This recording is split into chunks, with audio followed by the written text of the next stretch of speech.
Morning. Kurt Richards, morning. Diane Charles, morning. Diane Natalie Faria, good morning.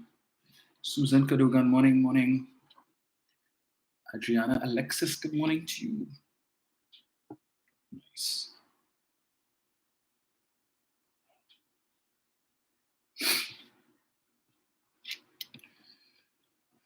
Let's see here.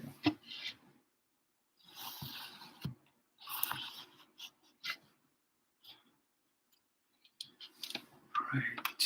Baba Usei, good morning. Lenny Ramirez, good morning.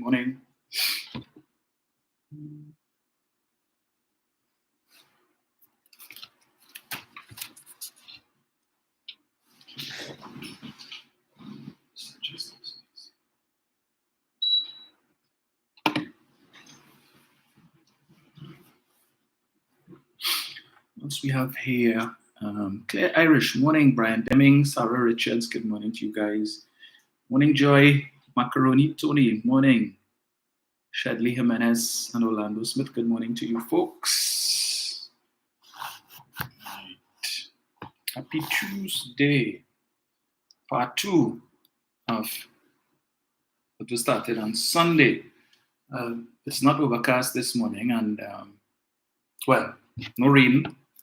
So hopefully we won't have any electricity interruptions like Sunday. And I have my mobile Wi-Fi device fully charged. So if there's any issues with flow or electricity, I have my mobile Wi-Fi device as a backup. So I will be able to continue my life just probably in darkness. But that's all right. It's not what we see, but what we can hear. Annette Hunt, good morning. Fiola Rudder, Ruth Fronton, Angela Carty, Sharon Williams, good morning. Roxanne King, G. Dimples, Sean Wharton, Deborah Durante, good morning. Good morning to His Excellency Nigel O'Connor, President of Pleasantville, and First Lady Marissa. Good morning to you guys. To Mother Tuna Puna, good morning. Frances Macmillan, good morning. Julia Spooner, good morning to you guys. Deborah Edgehill. Right, let me see.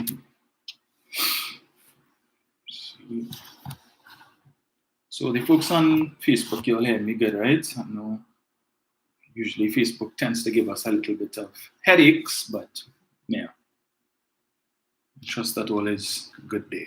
Let me get this here. Right. See. What's the time? All right, we're almost ready to start.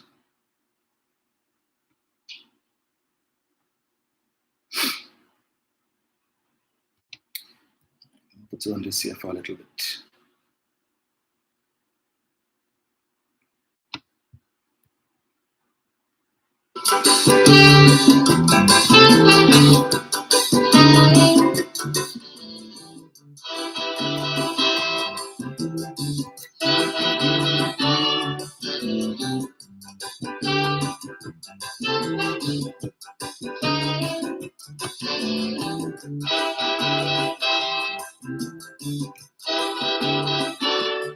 Morning, Val. Some of you wouldn't believe me, but if a lie asked me good friend Mackie, it was a big lying competition to see who they will crown as lying champion.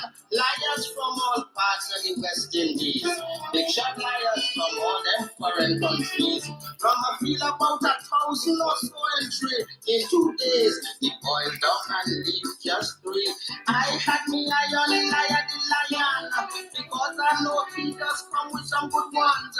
But they had a younger fella named Debo, come from some village there in Tobago. He said his father is Tobago's best fisherman. Catch a fisherman, why they defeat him stand. He had to tie it on the boat and swim back to land to get his brother Eric to give him a hand. You hear lie? That is lie. Lie? You hear lie? Teacher Pussy said if you tell a lie, you're going to hell as soon as you die. Why, sir? Check it out.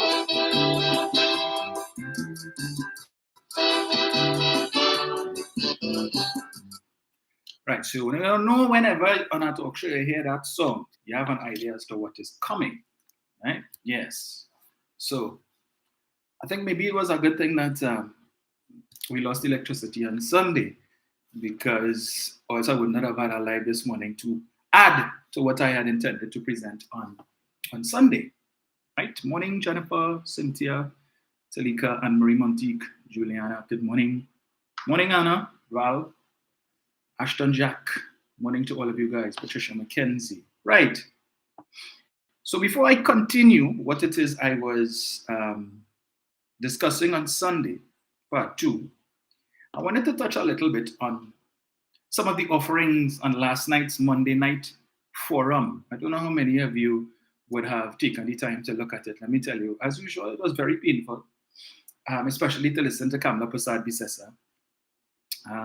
It was so difficult for me to listen that I had to pause it at one time, go and do something and come back. So I just had to, fast forward because I really couldn't listen. She really talked last night. She talked plenty talk.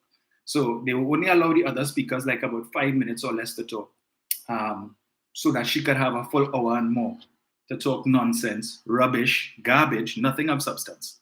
But she wants to criticize the Prime Minister for his presentation last week, Thursday. And of course, the only reason why I really listened to them last night was because I wanted to see who among the clowns in this UNC circus who were given the opportunity to speak last night would address the issue of the Piarco airport. Because we know they love to read headlines, newspaper headlines, and make an issue of it, the Brent Thomas matter, right? That originated from a Sunday Express headline. And they've been beating that topic like a rented mule since it came out. So we know they read headlines on a Sunday especially. So while I was doing the live on Sunday, I had not yet gotten a copy of the Sunday Express, not that I usually do. It was only when I went out to the supermarket afterwards and I saw the Sunday Express. And for some of you, this was the headline, right? Massive corruption. 20 years later, Piarco Airport Commission of Inquiry report finally unwrapped. Yeah? Now, normally when a Sunday headline comes out and it's something they like, the first person to jump out herself is the dog liar. Or to borrow a phrase from Calypsonian watchman, that bald-headed afterward, Anil Roberts. Yeah, he quick to do doubles and coffee or do a live to talk about it, as he did with the Brent Thomas issue. Interestingly, there was no doubles and coffee for that headline on Sunday, on Monday. No. In fact, he didn't even do a doubles and coffee yesterday. I wonder why.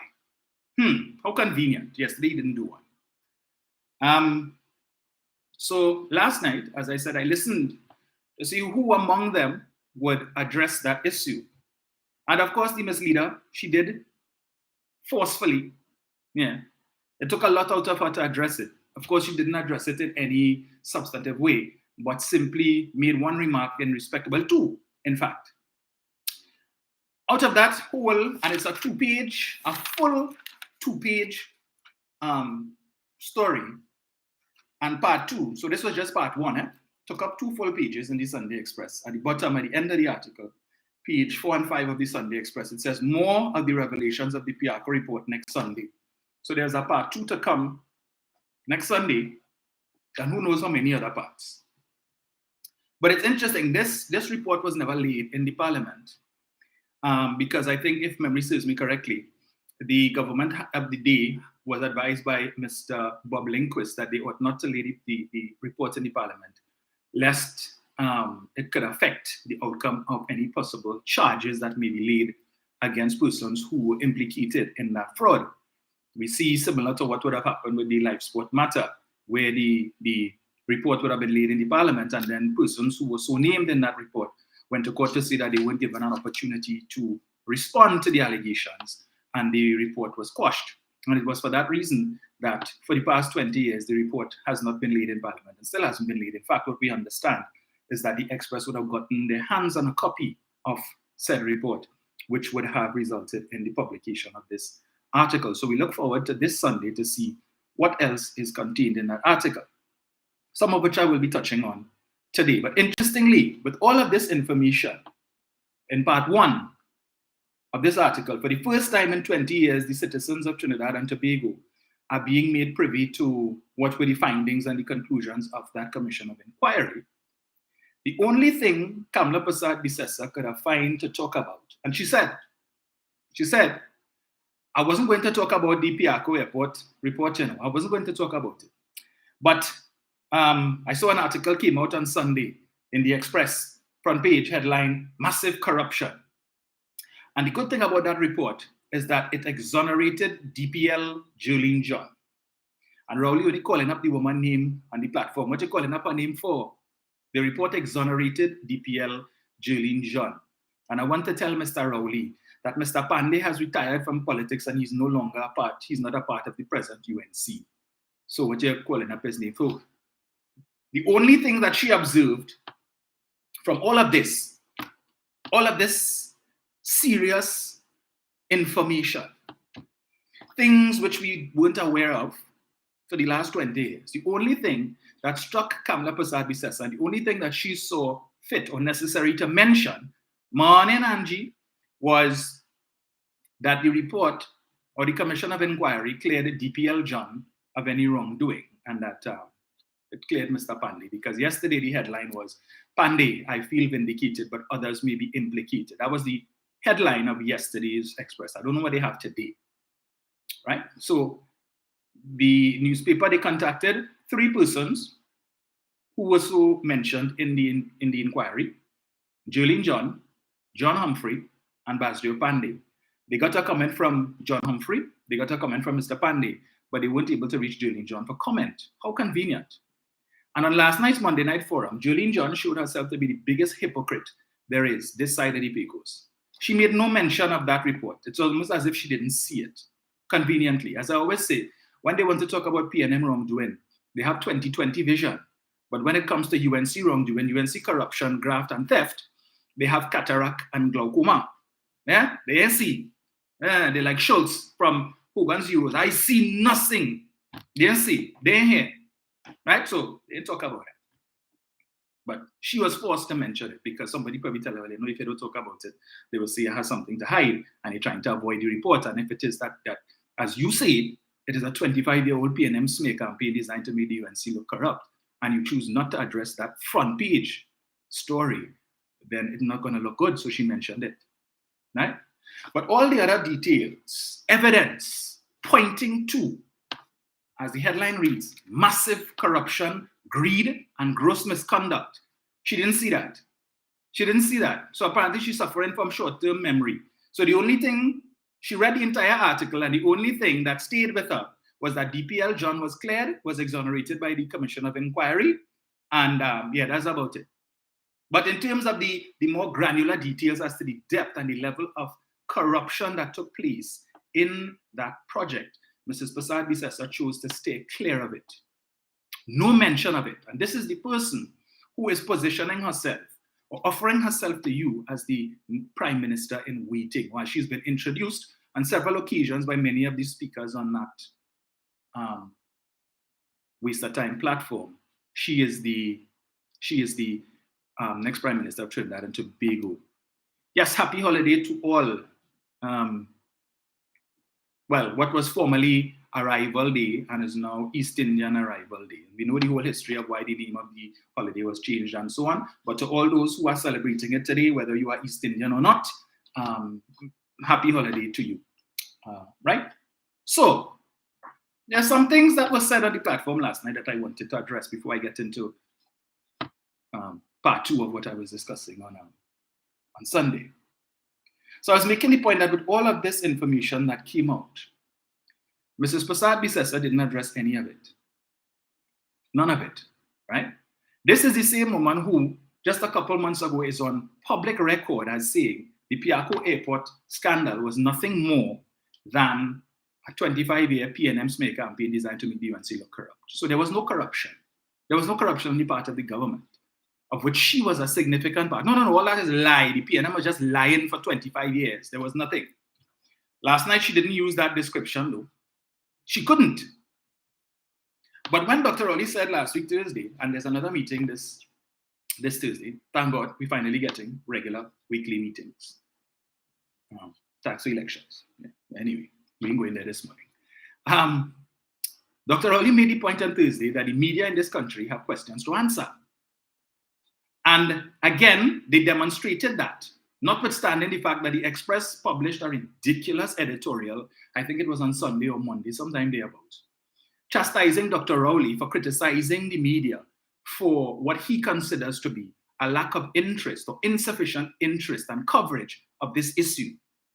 And so the Express decided to put out an editorial basically with the title Talking Rubbish, that Dr. Rowley was talking rubbish and they don't know what it is he was doing back then when it is that they were publishing this matter and so on. And I commented, this is the most ridiculous editorial I've read. And if you all want to know what it is Dr. Rowley was doing back then, you need only to check the Hansard and see that he was one of the leading politicians on the PNM side who was prosecuting this matter in and outside of the House. But apparently, the Express is not aware of that. The memory short. I suppose all of the journalists who are around then, most of them gone, right? So it's the neophytes that are there now taking issue with Dr. Rowley calling them out on their nonsense. But as I said just now, all they ended up doing was just reinforcing what Dr. Rowley, point that Dr. Rowley made. Because when I read yesterday's article, front page article, that you would have contacted John Humphrey, whom the Commission of Inquiry described as more fool than knave, yes? The commission is more inclined to assess Mr. Humphrey as more of a fool than a knave. I didn't say so, it's in the report, right? He's a fool. That you contacted John Humphrey for comment, you contacted Basdio Pandey, you attempted to contact Julie John, who was conveniently unavailable. But you didn't see, nowhere in the article does it mention that attempts were made to contact Kamala Prasad Bisesa, the current leader of the United National Congress, a party that was singled out as being part and parcel of this whole corruption, right? And yes, corruption neophyte, yes, Andrea, right. They didn't attempt to contact Mrs. Prasad Bisesa to ask her if in the wake of the revelations of this Commission of Inquiry report, does she still stand by her characterization of the Piarco Airport project as a 25-year PNM smear campaign designed to make the UNC look corrupt? Is she prepared to refute all of the findings of this Commission of Inquiry report? Is she prepared to refute all of the findings as laid out in the 5-part series by Mark Besant? Is she prepared, having made that statement 2 months ago, that characterization of the project, does she stand by that in light of all the information that has come out since then? They didn't attempt to contact her to ask her that, to put her on the spot and let her say, yes, it is a 25-year, I maintain my view on that.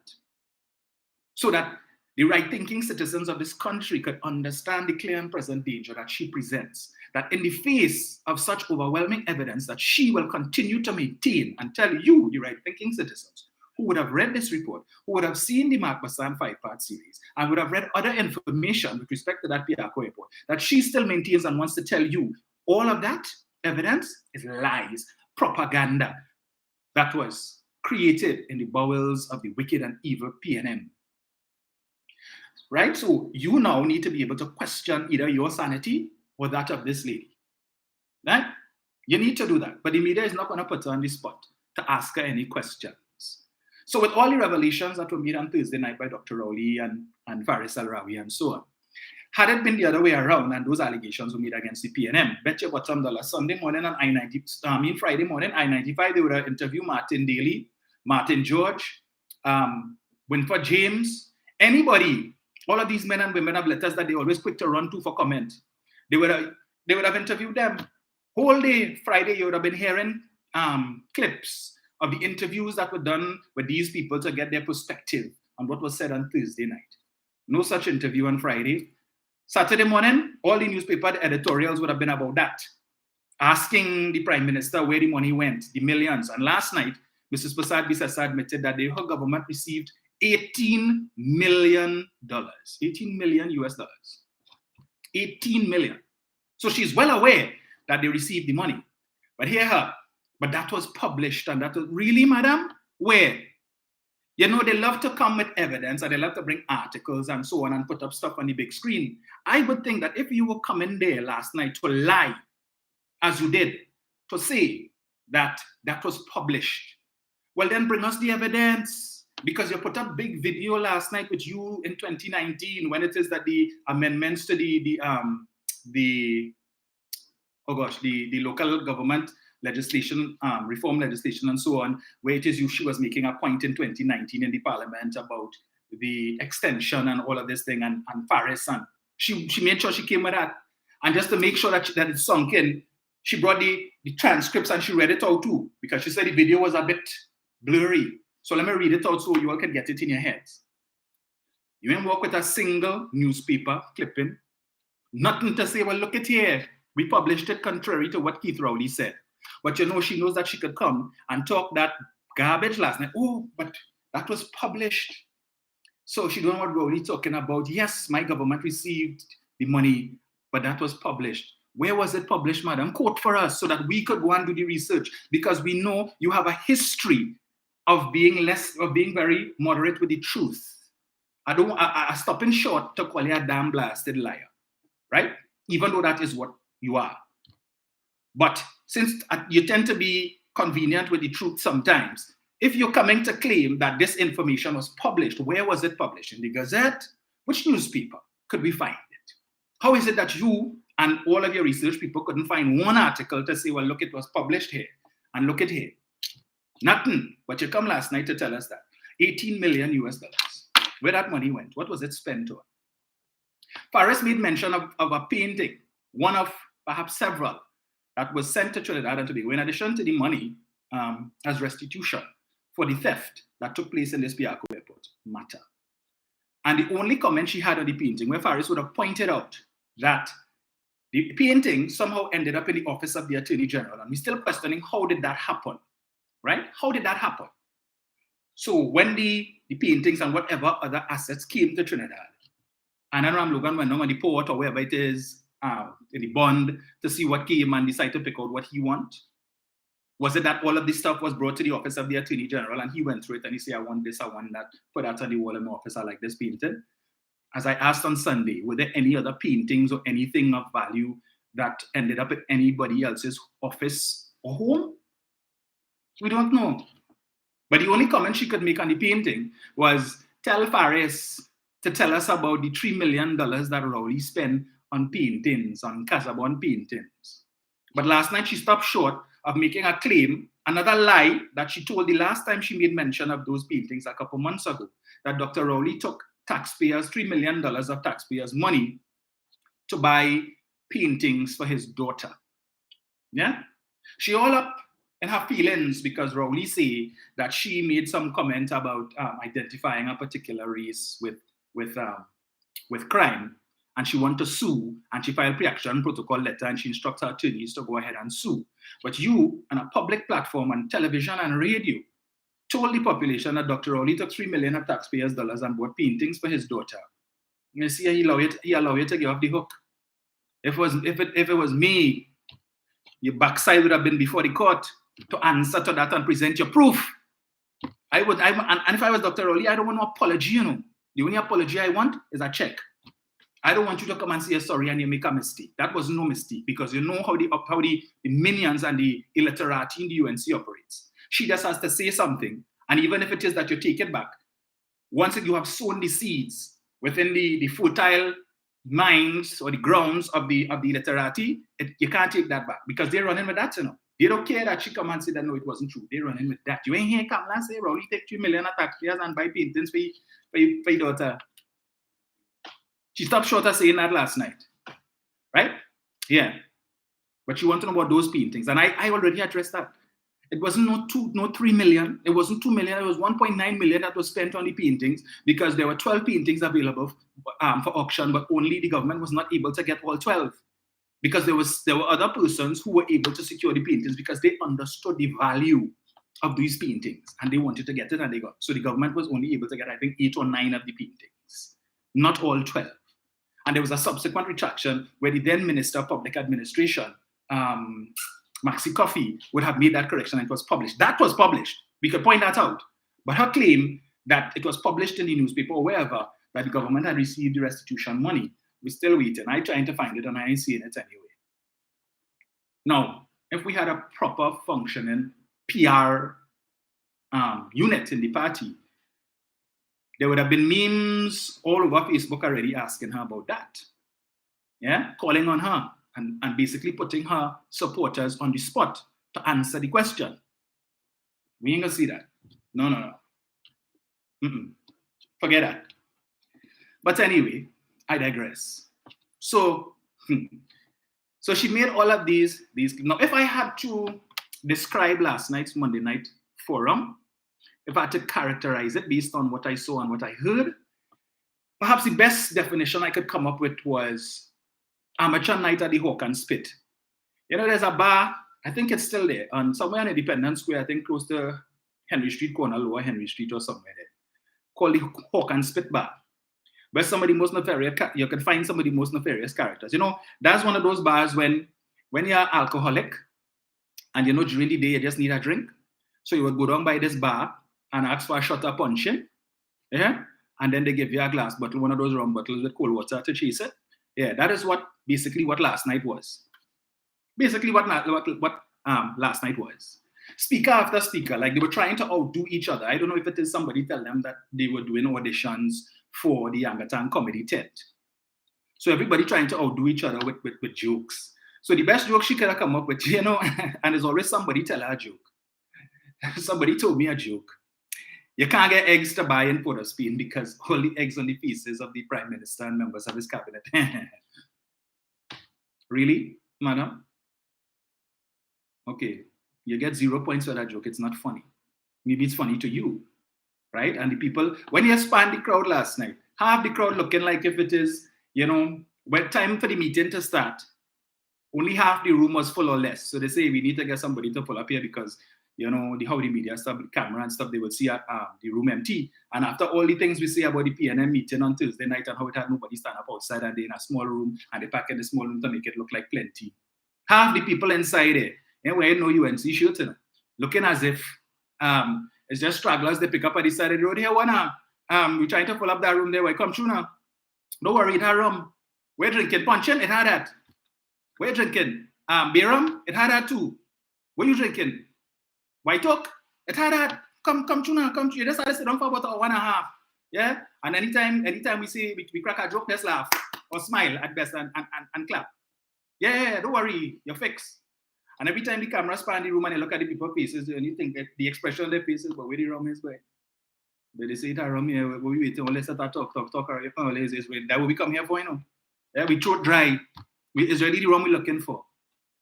But they want to talk about PNM meeting. Yeah, the whole PNM crowd, everybody in the red. We have a whole set of people there in normal weather, they were just passing by. Yes, the person says the bar is in the street by the bar taxis. Thank you, Mary. thank you, Bernadine. Sorry. Yeah, right. But they want to talk about that. At least when PNM draw a crowd, everybody come out in the red. This small room, they pack everybody in. You will see them. I don't know who they're trying to fool.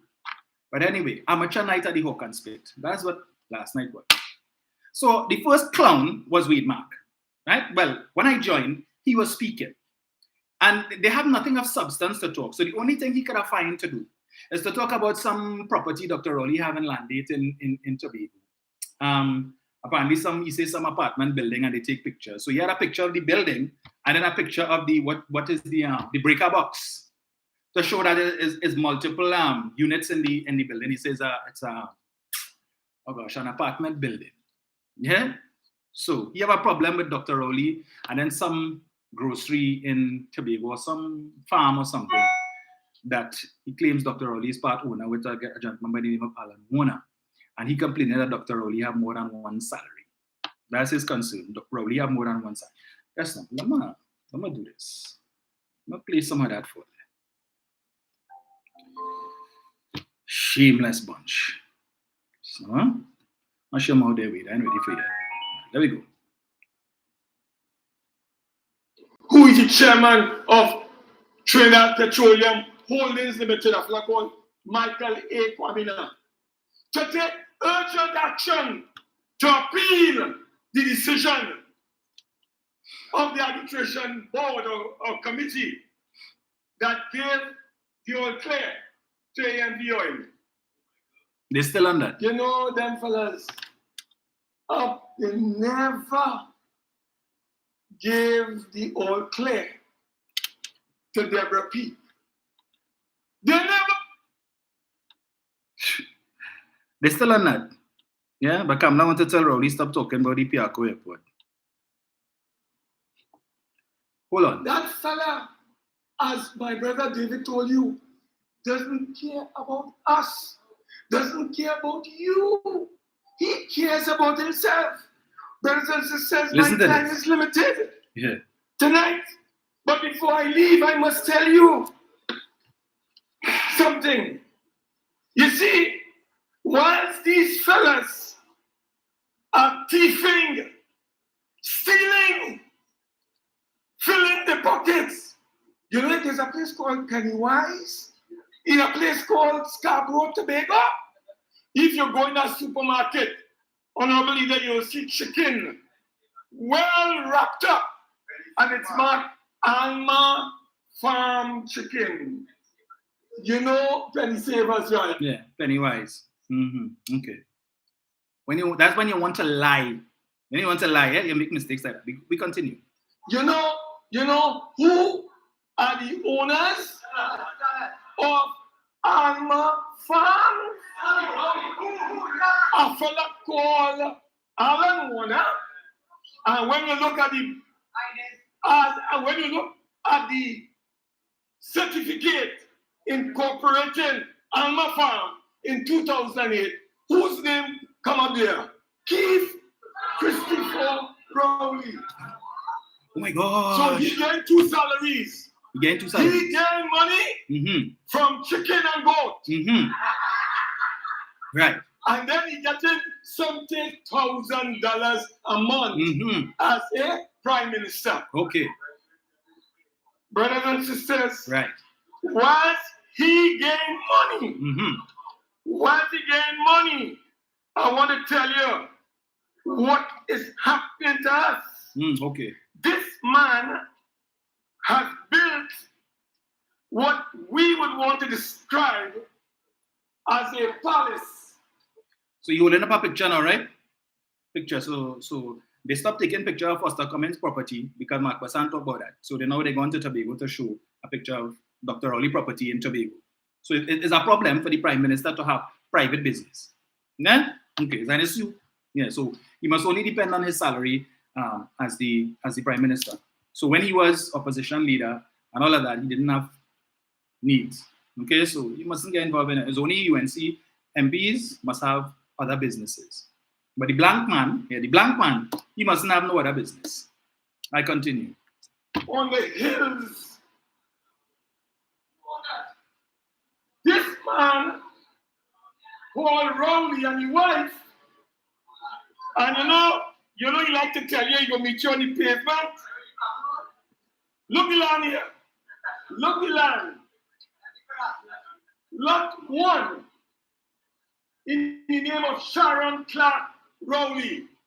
this multi-story, multi-family, multi-residential, palatial palace. Right, palatial palace.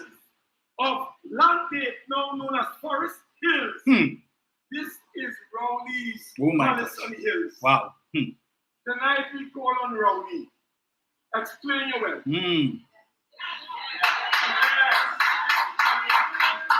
We call on Rowley to explain your wealth. Where the money come from to build this? Which bank you borrowing from? When you borrow it? And you know what? You know, and listen, look the panel box here, boy. We get it. Yes, we get the panel, a picture of the panel box. We need to send this to the Integrity Commission and the police. Ulla Christopher need to investigate this panel box. Look the panel box. No, he's telling you, the name of the box. So I just want people to know that you could get this right here in Forest Hills. Brothers and sisters, it is just telling you, giving you information on what is called the single panel phase, and it tells you that this belongs to the Rowley family. So the panel box, they're telling you it's a single phase panel box that belongs to the Rowley family. That earth-shattering information, right? So I don't know if perhaps Dr. Rowley hires somebody to do some work on the property, right? And this person probably not inclined towards the peer. And decided to take a picture of the panel box and send it to Weedmark, and he get that in his mail. Hey, Olia, look here. Call the police, call the FBI, call the CIA. Rowley own a property in Landgate. And look, we have it here, the panel box, and it gives you information here telling you it's a single phase panel box. I ain't no electrician, so I don't know what is the significance of that. But if you have any electricians listening, well, they could probably share that with us and tell us, yeah? Willa Christopher, you need to appoint senior officers to investigate the panel box, Rowley panel box. Before I close, DJ, before I close, let me tell you something. Honorable Leader, I have the names of all of the people who have land in Landgate. Every one of them. I want to just give you a few names to tickle you.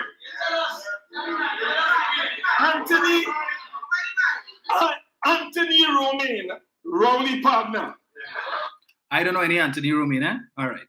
But not, even if I have no problem there, it could be a relation. You know how these things is work. But I don't know. Okay, I continue. God Allen. That's the Prime Minister's son, the same one that they say Rowley disown, right? And he has nothing to do with. But Gata Lane, the Prime Minister's son, owns land in Landgate. But Rowley, you know, according to them, he don't recognize the outside children. I continue. A fellow called Barry Ferdinand. Barry Ferdinand, successful black businessman, owns B. Will and Company, right? Very successful. Man had no involvement or no politics on it, no. He just own a piece of land in Tobago. But he didn't be called up on the Monday night pork and spit. Right? Yeah. And this is why persons of substance and caliber are oftentimes reluctant to come forward and serve, you know, and to offer their services to Trinidad and Tobago in a meaningful way. Because the minute they do that, these disgusting bastards see it fit to call up their name in all kind of wrong, stand up, and bring the individuals and their families' name into all kind of disrepute. All right, we continue. A fella called, a next one called Noel Garcia.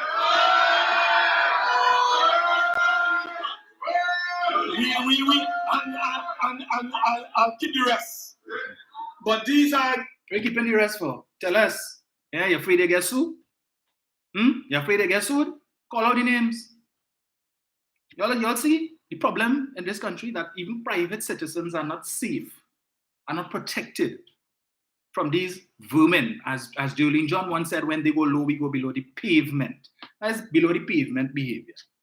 Right? So as a private citizen in this country, it's a problem. If you don't support the UNC and you're supporting the PNM and you have money, it's an issue. So the only place, once you have money, the only place that money must be is in the bank earning less than zero interest.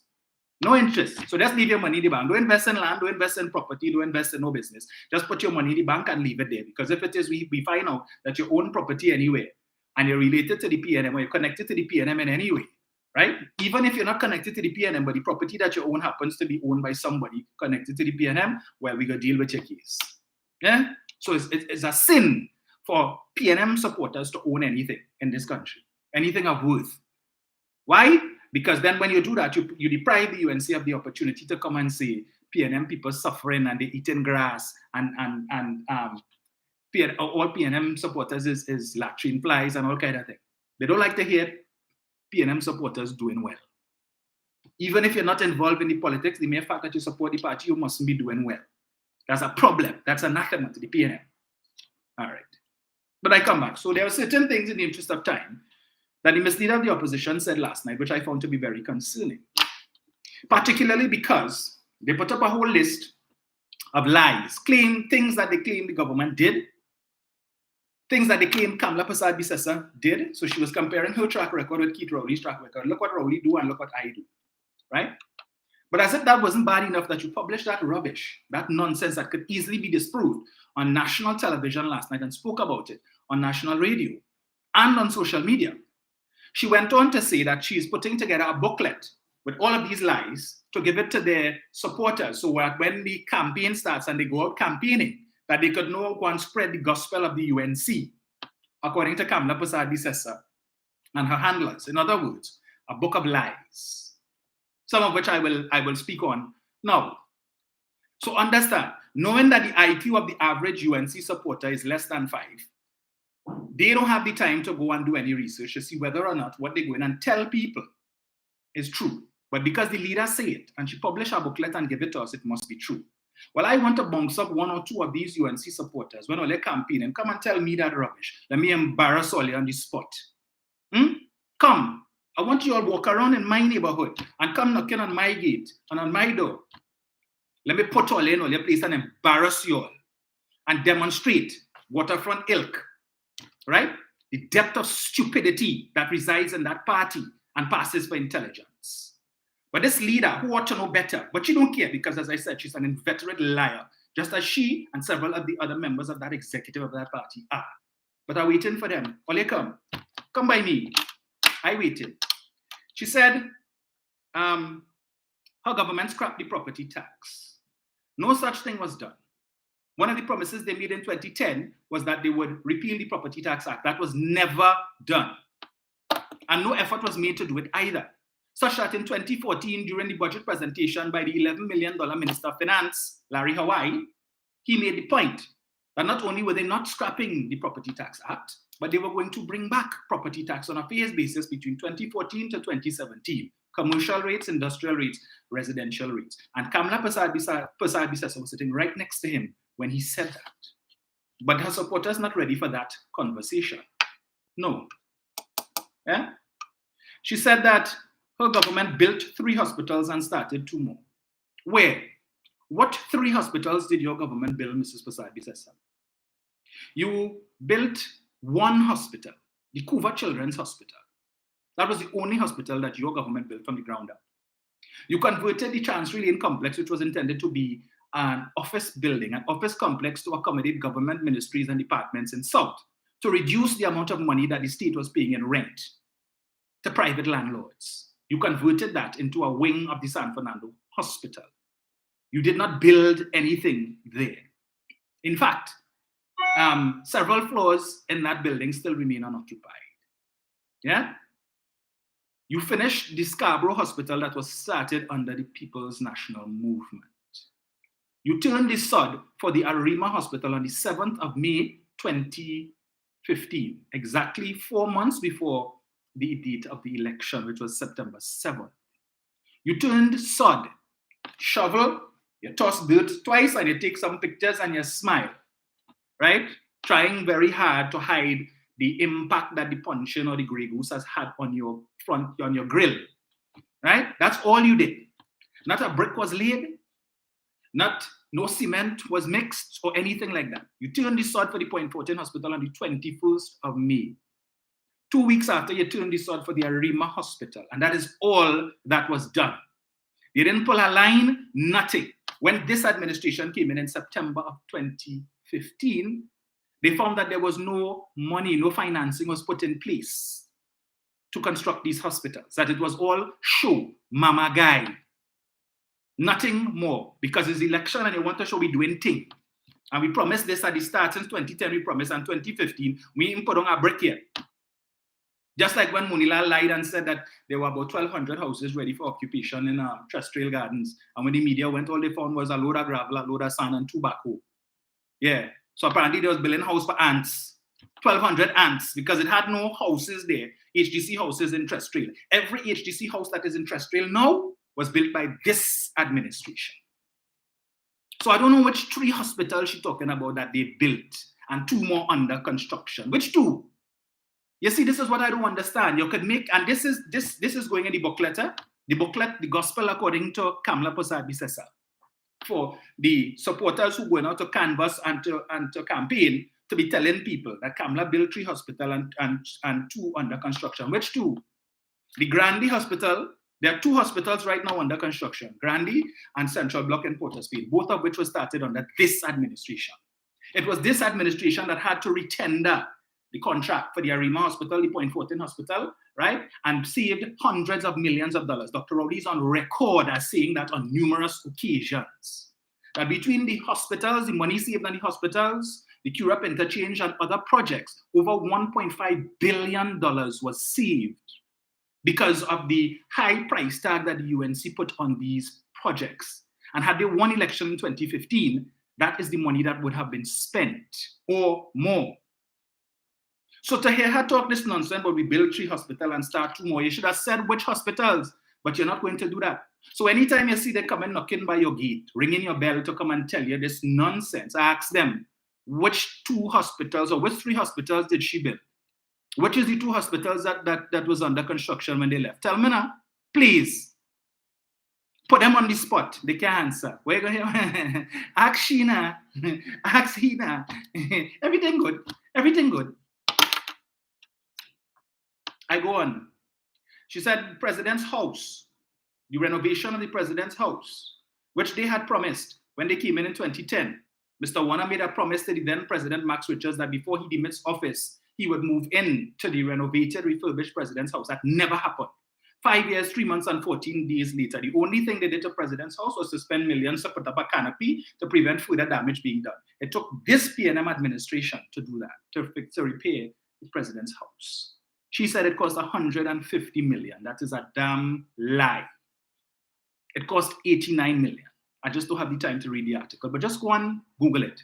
President's House renovation, Trinidad, and you will see the cost come up, $89 million. In fact, the People's Partnership budget for that project was $169 million, $80 million more than what the PNM spent. Right? But these are the lies that they plan to come out to tell people. And they have a lot of soft heads outside there who they will bounce up and tell them that nonsense, and then they will go and spread that. She said the $15 million bribe that was paid to the trade union. The trade union accepted no such money was paid to the trade union, right? There was an offer of assistance which was turned down by every union who was part of that whole arrangement. She said the Taruba Stadium, the Brian Lara Cricket Academy, cost $102 billion to renovate. $102 billion. So the average budget for Trinidad and Tobago for the whole year is usually between 52 to 55 billion. So in other words, she's telling you that 2 years of this country's entire budget was spent to refurbish the Brian Lara Stadium, $102 billion. And that went in the booklet for them to come and tell people. Ah, boy. She said the government killed 4,500 citizens, reference to the persons who would have died from COVID. That this woman would sink so low as to use the unfortunate passing of about 4,500 citizens in this country from a virus that we had no control over. a virus the world had no control over, to accuse the government. Now, Dr. Rowley wasn't responsible for treating any of these citizens, neither was any member of the government. So it was the medical staff at the various hospitals where these persons were being treated and so on. Persons who would have abandoned their families for weeks on end, who couldn't see their families because of their exposure to COVID and dealing with COVID patients for months, couldn't go home and see their loved ones because they were so committed to their job, committed to trying to save these lives. And unfortunately, some of these lives were lost. That where these people would have become emotionally involved with some of these patients, that the patients would have been doing well one day, and the doctor, before they leave to go to wherever it is they were staying, and so on, talk to the person and said, I'll see you tomorrow, right? Come back the next day only to find that the person died the night before. And it took an emotional toll on these people. But that you would use something like that to play politics. When they go low, we go below the pavement. Pavement, below the pavement behavior. But she is the prime minister in waiting. So based on her reasoning, since this government killed 4,500 citizens, I take it that the 1-some odd million Americans who died, it was the government of the United States was responsible, killed over 1 million people. That the 500 or so persons who died in Barbados, Mia Mottley and her government killed those people. And in every country in which lives were lost, the government was responsible. That is a total disrespect and disregard for all of the healthcare professionals who put not only their families' well-being on the line, but their own, to treat these COVID patients, where these people were in these hazmat suits for 8 and 12 hours for the day, sweating, the stress they went through every time they need to use the restroom to take off their suit to put it back on, the sacrifice and commitment that they made in an attempt to save these lives.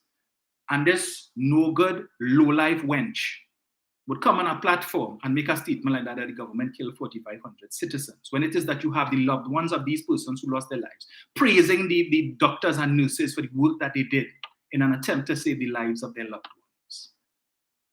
This low, crass individual would use that to play politics, and her supporters clap that. They clap that, right? That's just a few of the things. It have more. But that wasn't really the intent of what I wanted to speak about today, because as I said, I had to continue part 2, and I want to be able to open the lines shortly. Morning, Judy. Let me play for you part 4 of the Piarco files. Mark Bassant. Let me get it here. Right. Where is it? I played for you part 1 on Sunday. Let me play for you now part 4. As I said, I would like to play all of the parts, but we'll see how that goes. Not today, of course. Right.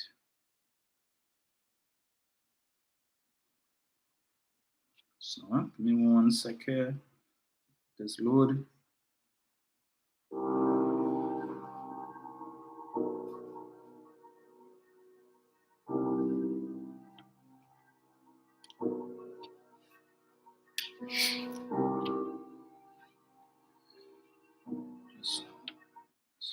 Let me just get this here. All right, that was the wrong part.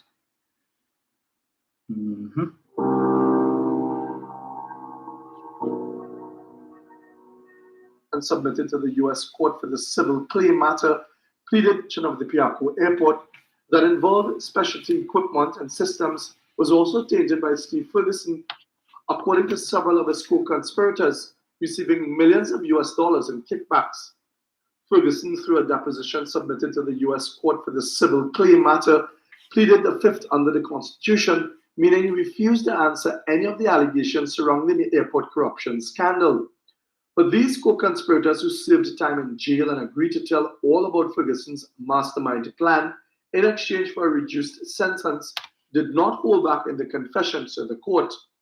Leonardo Mora, who worked for Burke Hillman and had organized a hidden Colombian account for Eduardo Hillman Waller, said he also made arrangements to have monies transferred to Ferguson's offshore bank accounts in the Swiss Bank of Lille in the Bahamas. The kickbacks were for the crooked Calm-Equip contract that was awarded, which we'll get to momentarily. Mora in his deposition said, open quote, I was directed to have ESSA transfer the additional US $1.5 million to the Argentum International account at Bank Lou in the Bahamas, close quote. Mora added, open quote, at some point, Hillman attempted to assure me about the receipt of these funds from Calm-Equip with a story that these funds were actually going to a company called Maritime, a company owned by Ferguson. I later discovered that those funds were not transferred for that purpose and that this was nothing but a cover story. Nevertheless, towards the end of 2002, Maritime delivered to me a bank guarantee for US $10 million to participate in the bid for the aqueduct of Cartagena, Colombia. To further that cover story in 2005, Hillman and Gutierrez directed me to produce false documents related to the maritime bonded issues. Close quote. Mora also related another time he was instructed by Gutierrez through AFCOM to wire US $427,000 to Argentum, a company account set up by Ferguson at Bank Liu Limited in the Bahamas. Mora in his deposition said, open quote, I always understood that he was somebody behind everything. He was somebody behind the scenes, close quote. So how did the scheme work in granting Raul Gutierrez's company Calmaquip the contract for CP13?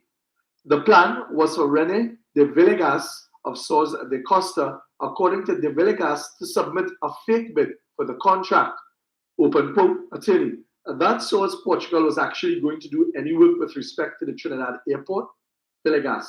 Correct, attorney. But it was submitted a higher bid so that Calmaquip's bid would look better in comparison?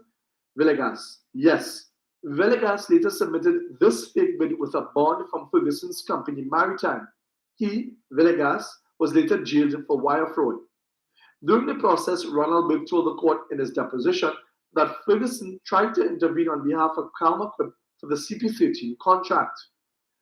Open quote, attorney. Did you get on a phone call from Mr. Ferguson and Mr. Gutierrez about that? Berg, no, I did not. Attorney, do you know if Mr. Hillman did? Berg, I believe he did. Close quote. Berg Hillman, described by the statement as the scheme's middleman, pushed for Calmaquip CP13 despite the bid being double the cost at $30 million US. Karen Funilia, in a live testimony to the court, said the airport's authority relied on Berg Hillman when they pushed for Calmaquip. She said Berg Hillman was responsible for evaluating the bids, the technical and price aspects of the bid, as the faithful advisor to the AATT. Open quote, attorney, was the airport's authority relying on them for that? Funilia, yes, they were. Close quote. She said even the Ministry of Finance under Minister Brian Coyton, who was also in on the scheme and received kickbacks, also recommended Calmaquip Engineering for the job in an official Ministry of Finance letter. Incidentally, Calmaquip won the bid, overcharging by $15 million US.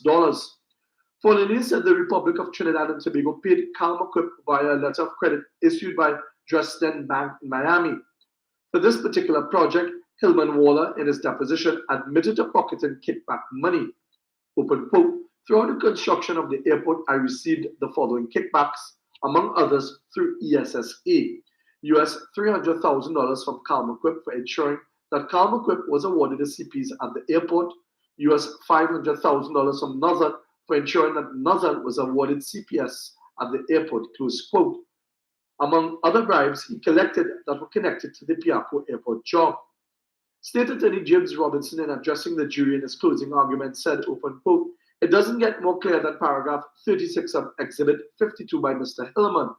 He is one who corrupted it. He admitted it himself. He signed that affidavit, was given nothing for it, and confirmed that it was accurate. Also confirmed getting more kickbacks, the Fabio Blandor account, close quote.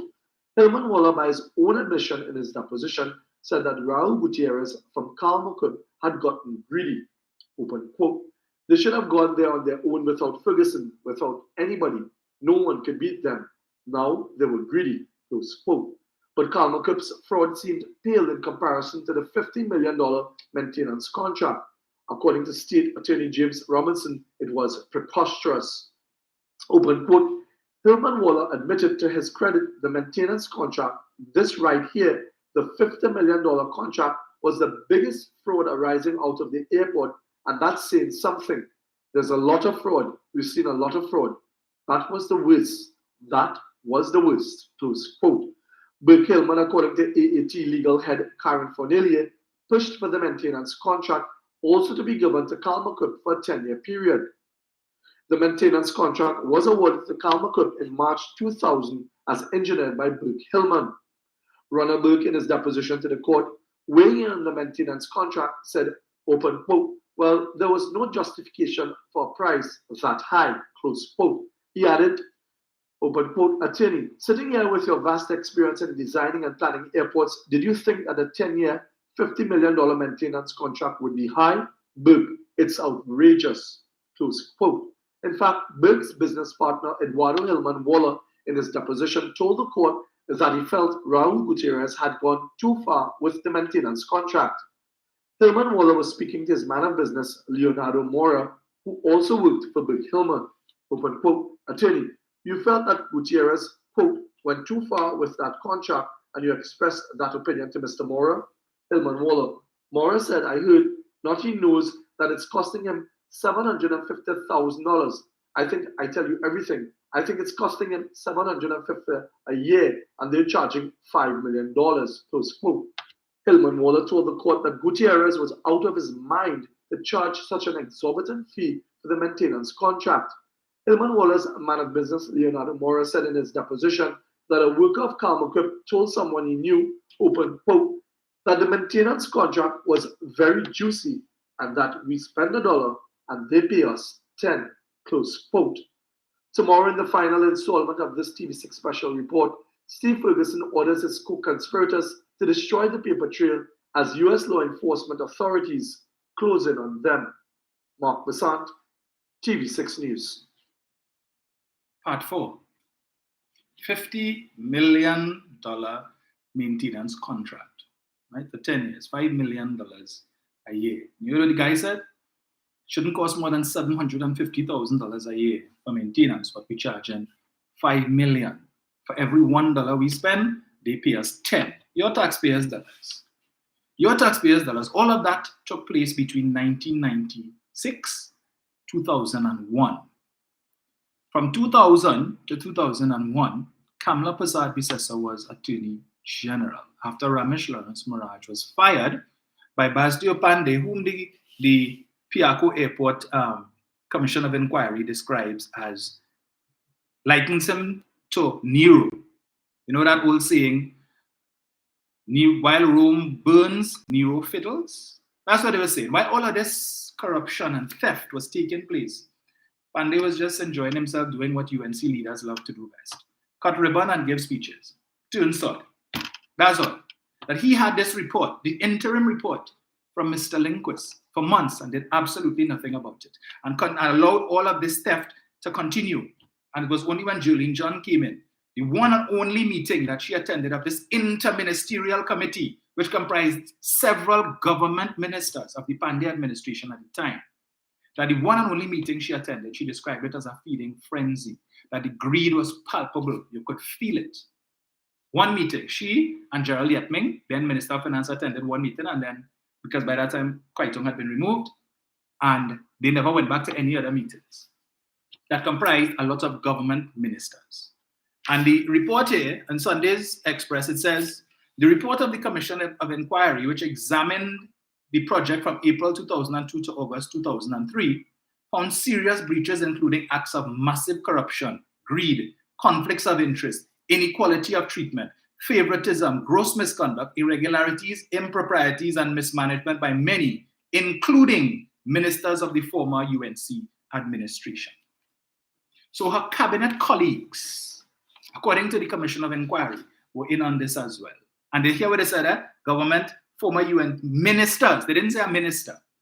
So even though it's only Kwaitung name get called up in the wrong stand-up, he wasn't the only minister, according to this report, who was involved. But he was the only one who gets singled out and fingered. Yes. So the rest of them, who are part of that administration, and who are today significant figures in the UNC, and who, if the right-thinking citizens of this country put God out of their collective thoughts, or as Mr. Manning would say, play fast and loose with your vote in 2025 to put them back. And they will come back as ministers, even though some of them out of the picture right now and when they retire from politics. Do not put it past them, right? That should they win in 2025, will come through the Senate, the back door. So you might end up seeing faces, the likes of Suod Rambachan and others, come back. So that when you think they've purged the UNC of certain elements, they're waiting in the wings. because they don't know if after that 5 years they won't get another chance to thief again. So as they say, all of us before and during the election, what they all about propriety and probity, transparency. But once they get in office and the doors of the treasury open, is every thief for himself, and the rest of the citizenry take the hindmost. All of this information is just too much to read in the interest of time. They took offense. John Humphrey yesterday in his comment to the media when they contacted him, he took offense to the PNM referring to the airport as a cowshed. But according to this article here, Burke-Hillman, however, was described as butchers, and the terminal facility, that is the airport, was described as a barn by former head of the Civil Aviation Department and former representative of Trinidad and Tobago on the International Civil Aviation Organization, the late Eustace Signore. Signore recounted an incident when he attended a conference of the ICAO, and a conversation took place between himself and a number of participants, international participants. He happened to tell them that Burke-Hillman Consultants, Inc. had been selected as project consultants for the facility, and their response was that they had never heard about them in the airline industry, the report said. It goes on to say, clever manipulation. Noting the treatment meted out to Scott and Associates was abominable. Scott and Associates was the company, the contractors that the PNM under Mr. Manning had selected to do the airport. So the PNM had started the trade to construct this airport. And the budget that the PNM had in place was $379 million. But the UNC, it was $1.6 billion. Understand that, right? 4 times more. Scott and Associates, which was the company that had been identified by the PNM. It says here, noting the treatment meted out to Scott and Associates was abominable, the commission said it was of the view that apart from the question of inequality of treatment, favoritism, conflict of interest, the stamp of corrupt behavior, cheating and gross misconduct on the part of state enterprise chairman, businessman, and 2 former ministers' name is self-evident and incontrovertible. It added that the plot to eliminate Scott and Associates and favor Burke-Hillman was critical to the objective of these players to bleed the taxpayers' treasury. And the only thing that Kamala Prasad-Bissessar could find to say last night after reading all of this is that the report exonerated DPL Jolene John. No comment on the granular details here, pointing out to the extent of the corruption that took place in this project, described by Bob Lindquist, the same man who investigated O'Halloran, to say that this was the worst act of corruption and fraud ever perpetrated on the citizens of Trinidad and Tobago by his government. Bob Lindquist said that. He's not a Trini. He's a Canadian. He had no horse in the race. So he ain't no PNM. He don't have no PNM party card or whatever it is, right? He investigated PNM people for the NAR and got back money. O'Halloran. He didn't care about party affiliation. So this was his assertion, telling us that this Piarco airport was worse than anything O'Halloran could have done. But they love to talk about O'Halloran and Privat. Every time that they talk about PNM corruption, you have to go back 50 years. 50 years. The only thing of recent vintage is Marlene, and after Marlene, you have to run back 50 years to talk about PNM corruption. But the PNM is the most corrupt party. But from 1970-something to 2000 or whatever, you can't find no corruption to talk about. You don't even talk about Calder Hart no more. That's the tell you. The same Calder Hart who backed the road into office in 2010. Calder Hart is a thief and he thief billions of dollars. They went all the way to Malaysia. Timothy Hamel-Smith and this other one, can't remember his name right now, went all the way to Malaysia to get evidence to prove that the heads of one of the companies that was doing work for government with respect to all of the construction that was taking place, Sunway Construction, that one of the directors was the brother-in-law of Calder Hart. Yeah, all the way to Malaysia, they went to get that information. Yeah, coming into office, the police never questioned Calder Hart once. When they asked Ram Logan, so what going on with Calder Hart? Well, we know where Mr. Hart is, so when we're ready for him, we know where to find him. 5 years, 3 months, and 14 days, they weren't ready to find him. They get voted out of office. They stopped talking about Calder Hart. All the thief. No commission of inquiry, nothing. Right? Yeah, but he thieved so much. And because of that, you all should vote out Patrick Manning. And you all did just that, somehow there. Vote out Patrick Manning. And today, where are we? Where are we? Right? It continues. Let me see here. So, there was something they said, right. The report, which was never laid in Parliament, named top government officials and businessmen as the key players in the scandalous affair who plotted to defraud the state through the $1.6 billion Piarco development project. And the report, however, had high praise for only one member of the Basil Pandey cabinet, Jolene John. That's the only member it praised. It didn't praise Kamala Persad-Bissessar for the role that she played as Attorney General in attempting to suppress the investigation, right? And had they served their 5 years in office, the second term, this report would never have happened. There would never have been a commission of inquiry. There would never have been an investigation.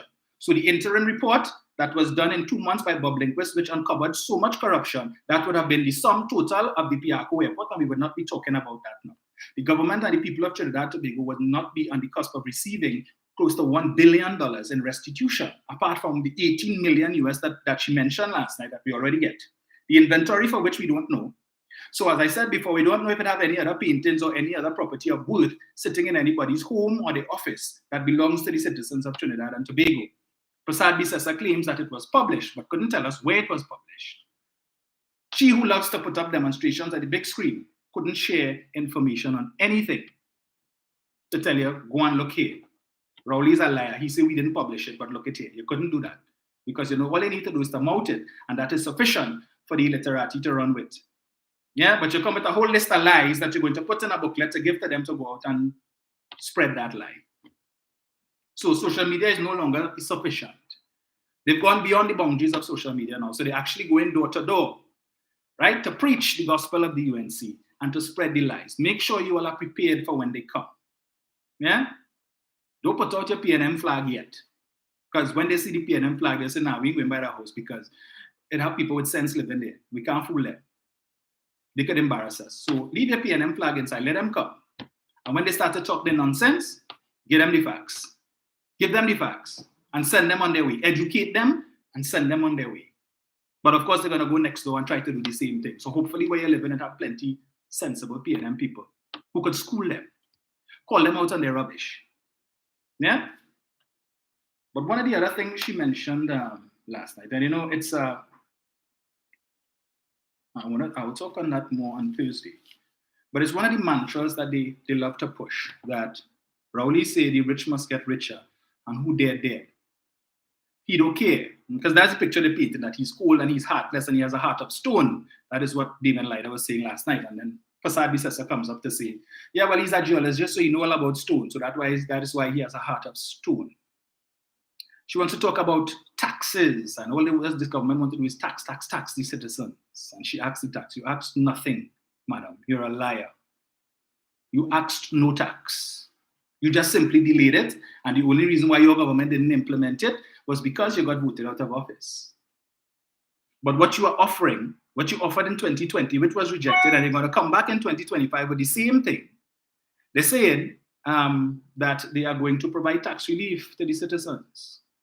Tax relief to businesses. Rowley want to make the rich get richer.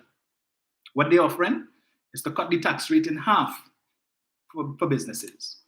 So when Keith Rowley came in and he said, the bank's making these supernormal profits which had never been seen before in this country. Between 2010 to 2015, banks never see that kind of profits that they're seeing now, and particularly post-COVID. But they want to tell you the economy in shambles, the economy in shambles.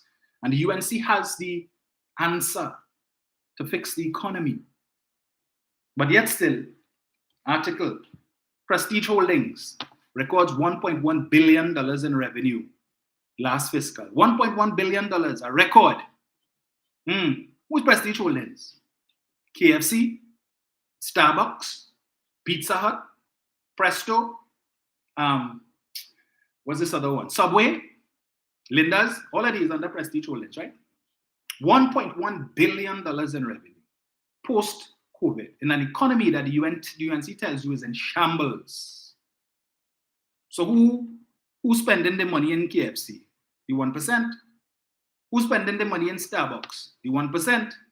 Since COVID eased and the economy has reopened, Prestige Holdings opened 6 new outlets of Starbucks. Anytime you go to any Starbucks where they have a drive-thru, long lines.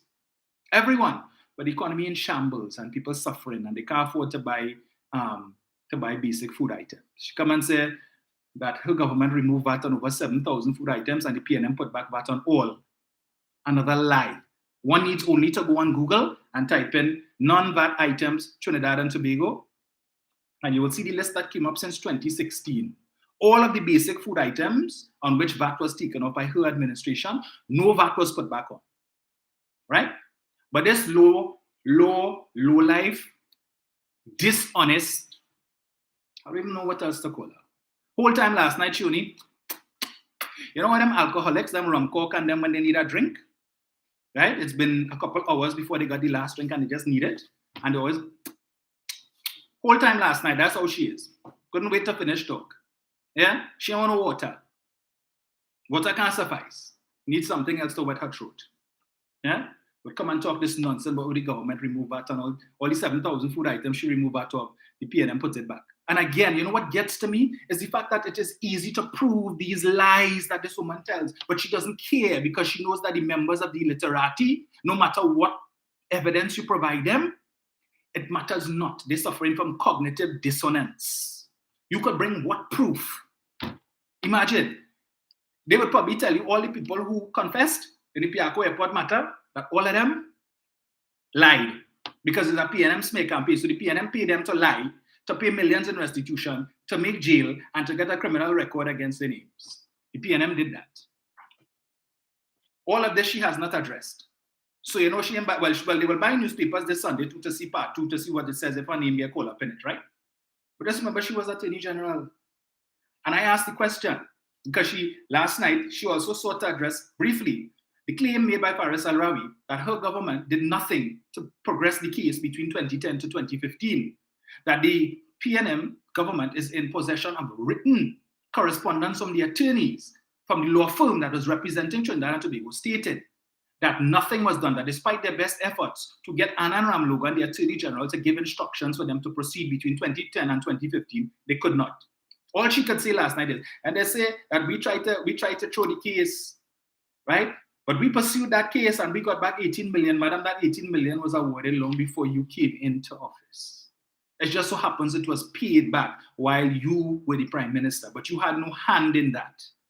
Your Attorney General in October of 2010 was of the considered view that Ishan Steve should be extradited, right? That case would be better heard in the US than in Trinidad. And 1 year later, complete about turn 180 degrees, he was of the view that it would be better so for them to be charged, for them to be tried in Trinidad and Tobago. Notwithstanding the fact that the senior counsel, the Queen's Counsel, who he paid a ton of money to give him advice, told him, yes, there is a real possibility of a high chance of success that an appeal of the judge's decision not to extradite them would be successful. But in the face of that, despite that evidence, despite that opinion, he still decided he was not going to appeal the decision, and he would allow Ishan Steve to be tried in Trinidad and Tobago, because he was of the view, if I extradite them, or if I sign off on extraditing them, then they have other remedies and they could fight the process, and this could go on for years, and we can see this thing drag out for 15 to 20 years. How long has it dragged out? The same 15 to 20 years. They're in Trinidad and they're supposed to get a fair trial and a quick trial in Trinidad. Same 15 to 20 years, we're still waiting and more, with no end in sight. Right? So for 5 years, 3 months and 14 days, they refused to give instructions to the US attorneys, creating a situation where the case could have been thrown out. But what is her defense in that, to say that that is not true, is that they received 18 million US in restitution, which we're now hearing about, which her government had nothing to do with. And the question must be asked, and this is why Dr. Rowley is correct to say that the media is not doing the work. Because you all are supposed to ask Mrs. Prasad Bisesa, can you provide us with any documentary evidence to show that Mr. Ramlogan sent correspondence to these US attorneys, telling them this is how the case should be handled and this is what the government wishes to do? Can you provide us? Because they can dig up in people's personal files in the Integrity Commission to get people personal business. They could get documents from Venture Credit Union into Foster Cummins' private business. They could get, the documents, articles of incorporation to tell you what businesses Keith Rowley is a shareholder in. So it should be very easy to provide us with documentary evidence to show, well, look, Anand Ramlogan wrote to the lawyers on this date, and this is what was said, and this is what was said. You ain't come with that. But all you come to say is, we pursue that matter. Really? So the lawyers lying then? Just so they come and tell Faris Al-Rawi that Ramlogan did nothing.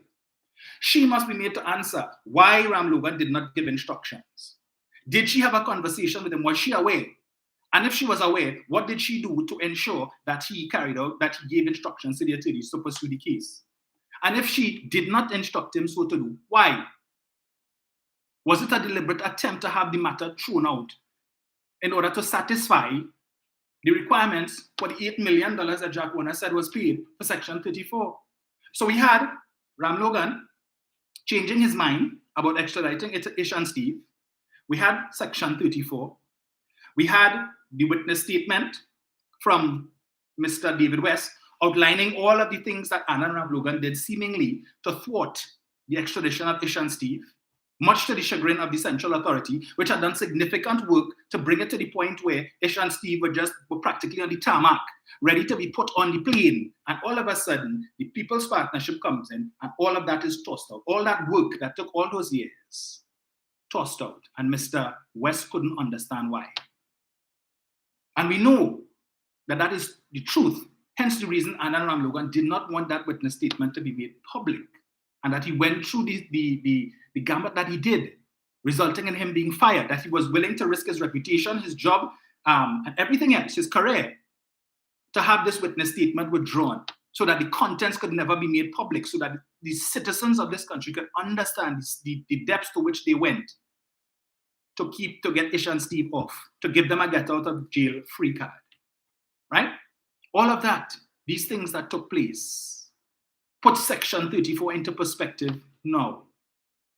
But Mr. Al-Rawi also mentioned on Thursday night there are a number of other matters, serious cases, for which he cannot speak at this point in time, lest he should risk these cases being thrown out. And with the level of progress that has been made with respect to these cases, which could possibly result in the arrest and charge of several members of the UNC government between 2010 to 2015. He's not prepared to risk it by speaking now.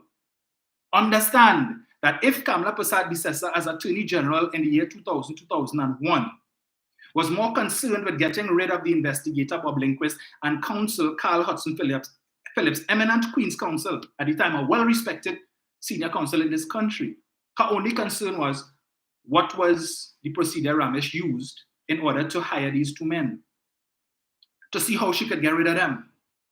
That this report, with all of this damning findings in this article and other places, she wasn't concerned about it. That when the cabinet, which she was legal advisor to, took a decision to stop funding the ACIB, to starve the ACIB of funding to prevent them from continuing this investigation, that she didn't advise the government against that. She endorsed it, right? And did like her prime minister, took the report, sit down on it for months, and the only question she could ask is, why was it an interim report when so much money was paid to Bob Lindquist? That was her only concern. But what did she do as Attorney General in furtherance of that case and that investigation? Bob Lindquist is on record, written record, as saying that when, after the election, the investigation was stopped, right? His services was no longer retained, that it was only when the PNM came back into office, did they retain his services to complete his investigation into the matter. He is on record as having said that. So Kamla Persad-Bissessar, for the time she was Attorney General, made no attempt whatsoever to continue that investigation or to follow up on all the other investigations into Incogen and the Salcott that Ramesh Maraj had embarked on, which resulted in him being fired. Because as Mr. Pandey said, he fired Ramesh because Ramesh was building a case and a dossier of evidence against members of the cabinet, a dossier of wrongdoing. But Kamla didn't see it fit as Attorney General to continue in that vein, in the best interest of the citizens of Trinidad and Tobago, based on the oath that she took to bear true faith and allegiance to Trinidad and Tobago. She came in as Prime Minister and oversaw an Attorney General who we are now told, or it appears, would have done things in an attempt to protect these two men, to give them a get out of jail free card. That whereas she should have ensured that the public interest was best served, and if it couldn't be served by Anand Ram Logan, that she replace him with somebody else. The question must be asked, was she complicit in this whole affair, this whole arrangement? Is that why the country was not told, contrary to what she said last night, we were not told that monies were received from the US? Is that why she did not intervene on behalf of these US attorneys to have Anand Ramlogan give them instructions on how to proceed, risking the case being dismissed? All of these are things that the media is supposed to be asking Kamla Prasad-Bissessar. And if it is that she could be capable of such a thing, can we risk putting her back in this country as Prime Minister so that all the other cases that Paris mentioned on Thursday night that are currently under active investigation, right, which could result in the arrest and charge of people, certain ministers and other officials from the People's Partnership Administration, can we expect to see a discontinuance of these investigations should she come back as Prime Minister in 2025? Because she doesn't want her government over which she presided, to look corrupt, even though we know they were corrupt. Are we prepared to risk that? They have shown that they have the propensity to do these things, to engage in activities to ensure that they suppress these investigations and to get rid of it altogether. Because if they had won the election in 2015, right, for that next 5-year period, nothing would have been done with respect to the advancement of that civil case, and it would have been thrown out. And we, the citizens of this country, would not now be facing the possibility of getting back at least $1 billion in restitution. Is that the activity? Is that the what you expect of somebody who claims that they love Trinidad and Tobago? Is that what you expect of somebody who poses as the Prime Minister in waiting and tells you, put me back in office and I will give you good governance? When you have shown yourself that, contrary to what you always say, your hands are clean and your heart is pure, nothing could be further from the truth. You have shown yourself time and time again to be a damn blasted liar. A liar. All of these things that you were proud to read out last night, knowing most of them were untrue, but you're willing now to create a booklet to send out your disciples to go and lie further. It is 12:28. I will open the lines. I will save the rest for Thursday morning. All right? So 7701763. So plenty more I could talk about today, but yeah, in the interest of time, because I know there are persons who would want to have their say. So let me just set this thing up here. Turn this off. Turn this on.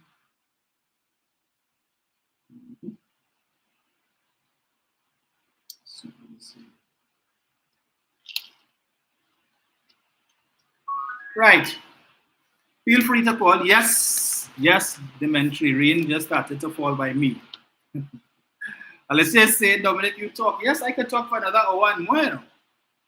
Yeah, I love to expose these liars. And I want to make sure that you, the people, are well armed with the information so that when they come around with a booklet, tell them, put it where the monkey put the nuts. Of course, after you educate them, of course, and embarrass them on the spot, tell them, take it and put it where the monkey put the nuts.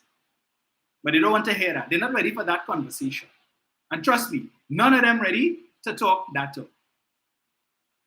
You are far more informed to treat with them. So when they come with this stupidness, and make sure you share this information with your colleagues who probably aren't familiar with this program yet, right? So let me see here. So, let me get this here. What I call going, man?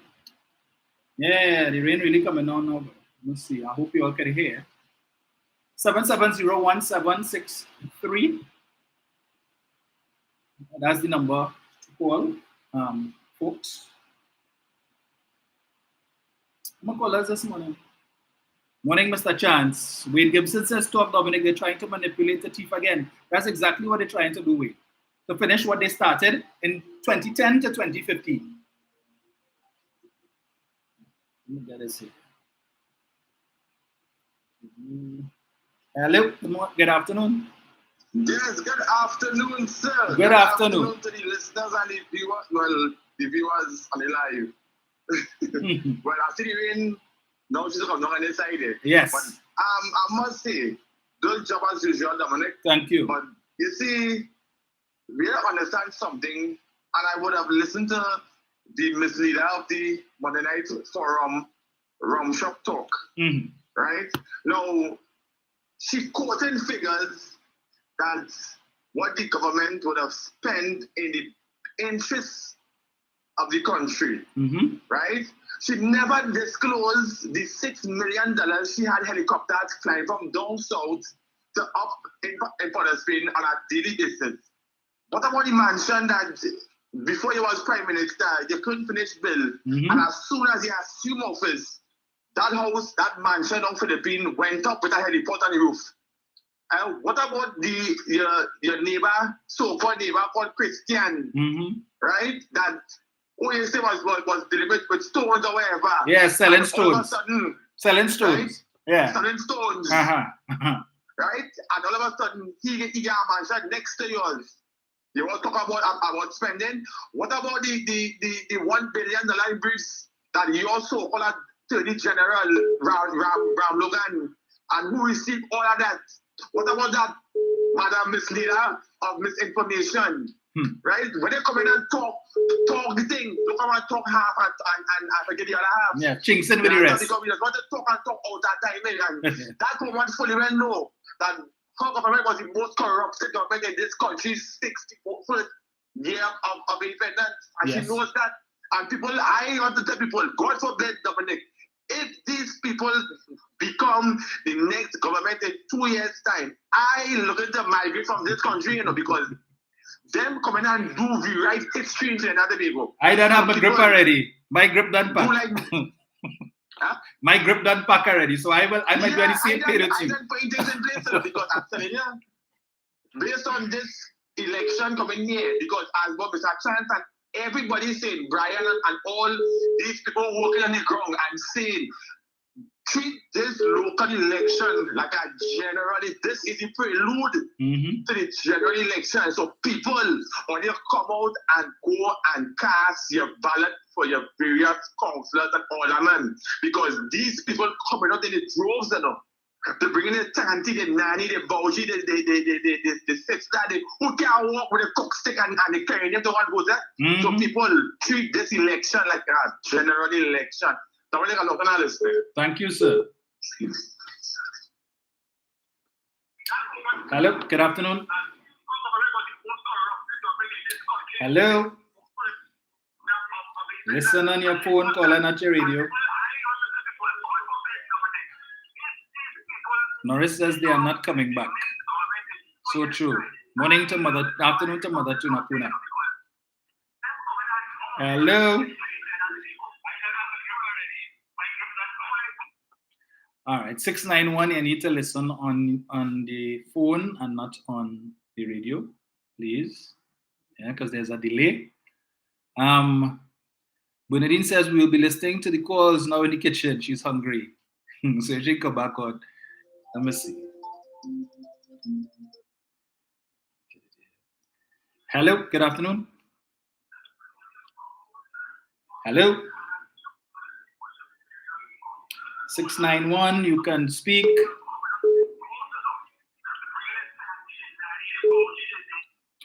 Hello, good afternoon. Dominic, what's up? I am good, sir. Wonderful, wonderful. I was hoping to see you, before I leave, but in that timing you will catch. Yes. When you headed out? Hey, Dominic. Yes, sir. And recently I heard on one of your programs, you said how Mr. Manning didn't want Penny to run in an election. Yes. What happened to that election? We lost. Right. I told Aisha not too long ago. The elections in Arima, Dr. Rowley put Avery Brown as Minister of Foreign Affairs. He didn't put Penny. When he was supposed to make Penny the Minister of Foreign Affairs. Why? What happened to that election? Why he was supposed to make Penny the Minister of Foreign Affairs? Because Penny worked at the world stage. And Amy Brown didn't? Amy Brown worked in an embassy.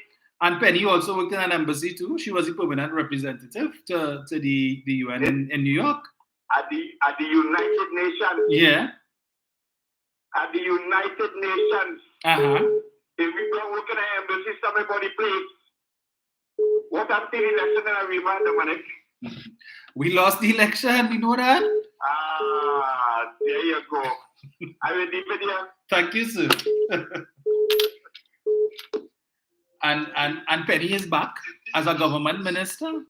She served her time there and then she came back and she's now a prominent member of the cabinet. In fact, my line minister. Yes, Eric. I don't know. This man feel they street 919 hours. You feel they street 919? Yes, leave it there. Man, we place Penny, we lost Arima. Right? We lost Arima in 2010. Right? Yes, we understand that. But I'm trying to understand what you're trying to tell me if why Dr. Rowley didn't put Penny as the what? As the Minister of Foreign Affairs. Minister. Yes. And how Amy Brown was the working at embassy. I'm trying to understand the logic take it in there, leave it there. Because whether Amy Brown or Penny is Minister of Foreign Affairs, it don't make a difference because both of them is for the interest of the country. Yes. You understand? Either or, so it don't make a difference, leave it there. So when they come in, boys, and you see, this is kind of thing that upset people on the live and things. Come and talk things without making sense, man. For a big old man. You understand? You remember, you know Aisha West, come and talk no Cuba, so don't come here and talk that because I will call her and jam here. But can I understand, Dominic? Thank you, sir. Hello, good afternoon. 691. Hello.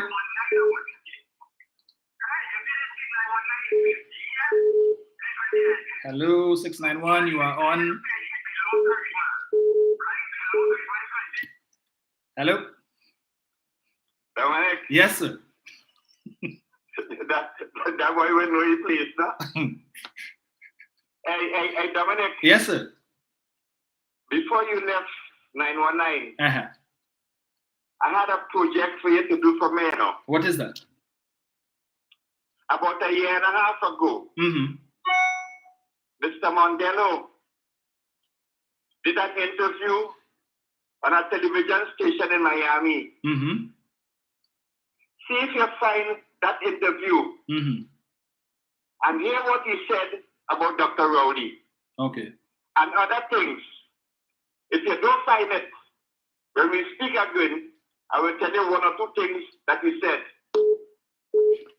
And that one we're talking, tell it baby sense, man. I will leave it here. Thank you, sir. Like Apil Institute quota for individual callers. Hello, good afternoon. Listen to me, leave it there. You could be my grandfather, right? And I say no, and I say again, Dominic.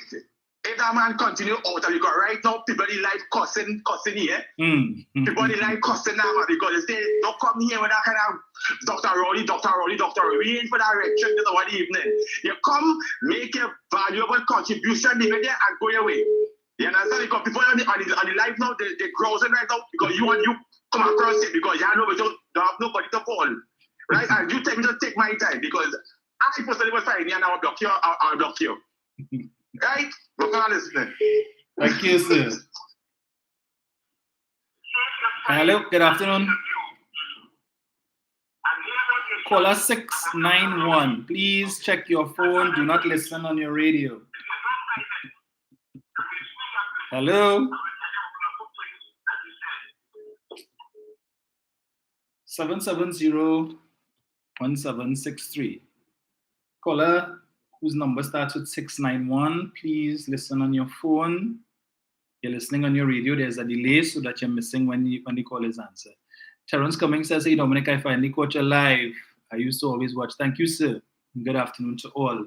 Dr. Amy Brown is doing an excellent job, so too is Penny in the ministry in which she's in, the Ministry of Planning and Development. I must say, she being my line minister, and she's doing an excellent job, I must say. Right, so Dr. Rowley knows what he does when he's picking his people.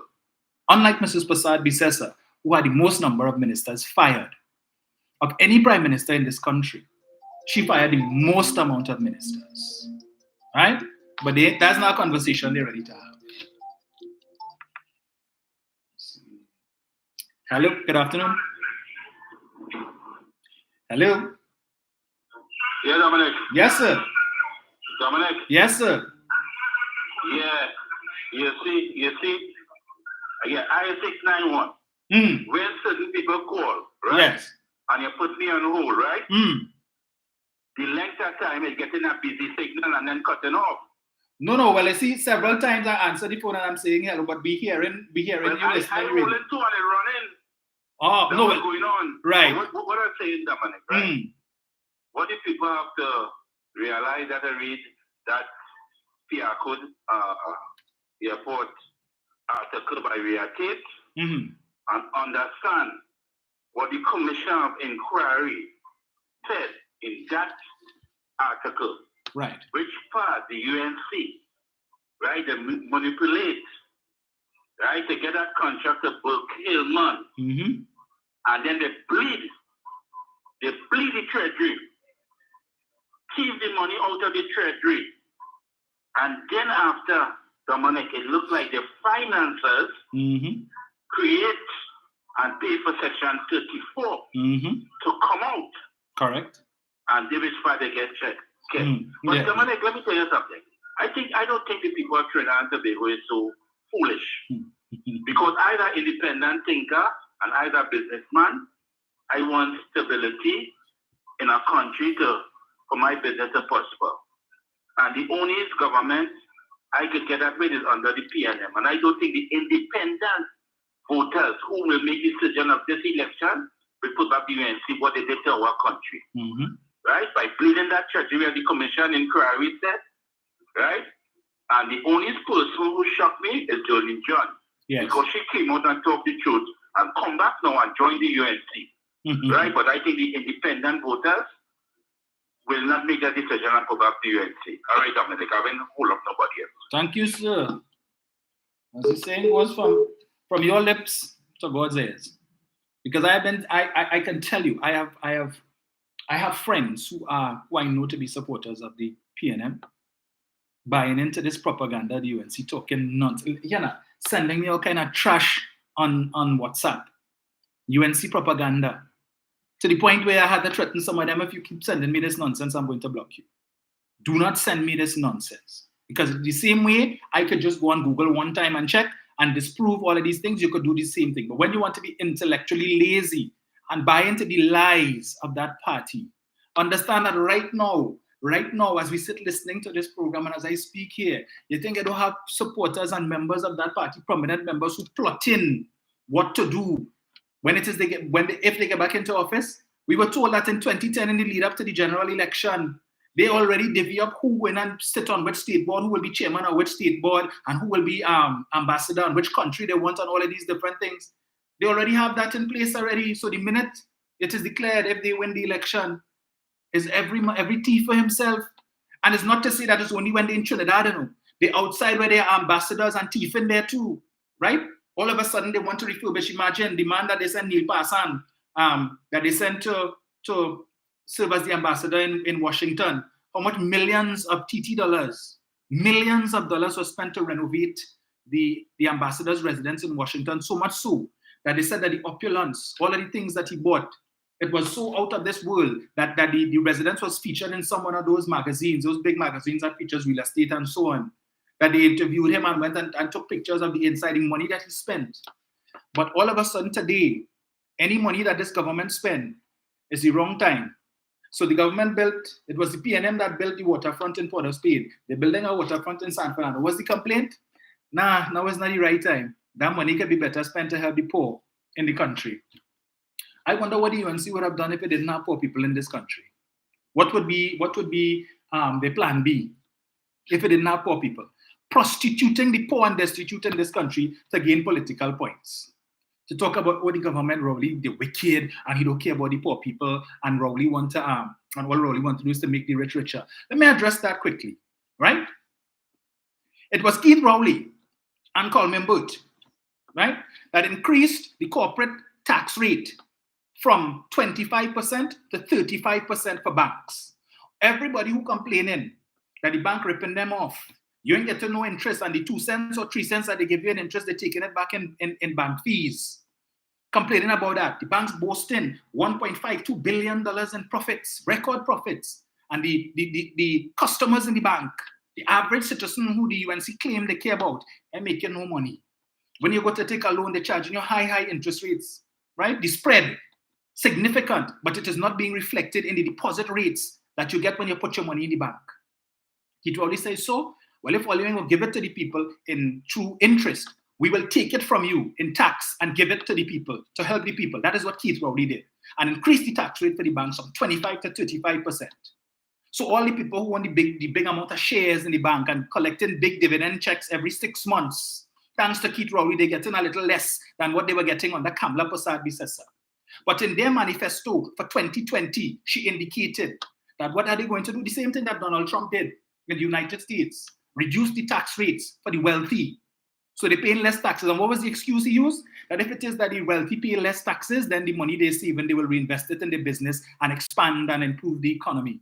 That is the same dotage talk that Kamala Persad-Bissessar came with here. So apparently she had too much time on her hands. So for the 1 day, the 5 days or 6 days for the week when she's not working, she sit down in front of TV watching Fox News like Donald Trump, looking for ideas, everything now. She can't give a speech without saying, stand your ground, stand your ground. That is her personal mantra. So she's now Kamala Sushala, stand your ground, Persad-Bissessar. Everything is stand your ground, right? So when you look into import a set of US laws to come here without taking into consideration the reality and the circumstance that is Trinidad and Tobago. But it is Keith Rowley who decided to take more money from the banks. It is Keith Rowley who said that the company is making over $1 million in profits. Instead of they pay 25% tax, they will pay 30%, over $1 million in profits. We're talking who making 10, 15, 30, 80 million and plus. That instead of they being allowed to keep this money to buy yachts and to buy Porsche Cayenne and $1 million vehicles and all of these things, Mercedes and so on, some of that will come back into the coffers of the treasury for the benefit of the citizens. You know, Kamala say, put me back in office and I will cut the tax rate from 35 to 18%. So the extra 17 that Keith Rowley taken from all now to put in the treasury, you will get to keep it and do whatever it is you want to do with it. But Keith Rowley want to make the rich richer. And but you see, the literati wouldn't take the time to read the manifesto, to see what is inside there. And what does she plan to do? The lost revenue from the reduction in corporate tax. She intends to, it's in their manifesto. I will deal with that on another day. They intend to increase import duties to make up for the shortfall, the loss of tax revenue from reducing the corporate tax rate so that the rich in this country could get to keep more money in the pocket. But Rowley want to make the rich richer. But you see, because the men and women of letters in this country, for some reason, anything Rowley do, we need to give a running commentary, right? Rowley this and Rowley that. But they ain't telling you about what the UNC promising you, No, they're talking about that. But Rowley want to make the rich richer. It is Rowley who opened the government campus and moved government departments and ministries into state-owned real estate so that less rental income could be going into the pockets of the same wealthy that they're criticizing. So thanks to Keith Rowley and Coleman Burt, the state is paying hundreds of millions of dollars less in rent than they were paying between 2010 to 2015. But Rowley want to make the rich richer. Kamala Persad-Bissessar is the one who tells you, put me back as prime minister, and I will create 4 ministries to fight crime. So in addition to the Ministry of National Security, I'm giving you 3 more ministries. So that's 3 additional ministers, 4 senior government ministers who will be receiving a salary to fight crime. So the extra 3, that money that they're receiving in salary and perks, that's an additional 3 ministers now who could come into office and buy fancy car and take advantage of the tax exemption that they're always complaining about. Right? So they could buy Prado and Fortuna and Porsche Cayenne and BMW.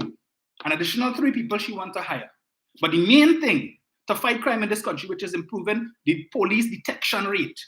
Not one plan, not one strategy to deal with that. But her solution, higher, is to create 4 ministries. But nothing to deal with increasing the detection rate, which is the problem. If the police not catching the criminals, what is the point of having all of these ministries? So you have 4 people collecting salary, but the main institution that is charged with the responsibility to fight crime, nothing in place to deal with that. Right? So she's setting us up for another 33 member. This time might be a 40-member cabinet. Dr. Rowley spoke about that on Thursday night as well. Let's see here. Hello, good afternoon. Hello? Good afternoon. Hi, good afternoon. Hi. The property that the Piarco and they had bought in the Yes. all the property with money, do they have to pay the property tax on the property? Yes, they do. Okay. And so why, and I know they willingly go in and pay. So why do not what they don't want to pay down here? Exactly. That is so unfair. Mm-hmm. Thank you. The program. Thank you. Thank you. Thank you. And you see, and again, that's the problem. They prostituting the poor in this country because they know that kind of talk will appeal to poor people. The government want to charge you tax, property tax, so that they can take your property when you can't pay. But failing to understand, they don't care what you know. They don't want to have to pay the higher tax rates for the palaces that they living in. So let we fool up the poor people who will only have to pay $80-something a month to help us to not have to pay thousands a month for the Pink Palace. Let me get this here. Hello, good afternoon. Hello? Yes, good day, Dominic. Yes, sir. Greetings. Yeah, greetings. I just want to say something now. I hear they talk about what Mandela say about Dr. Oli. Yes. You didn't see what would the President Mandela is that president? You know.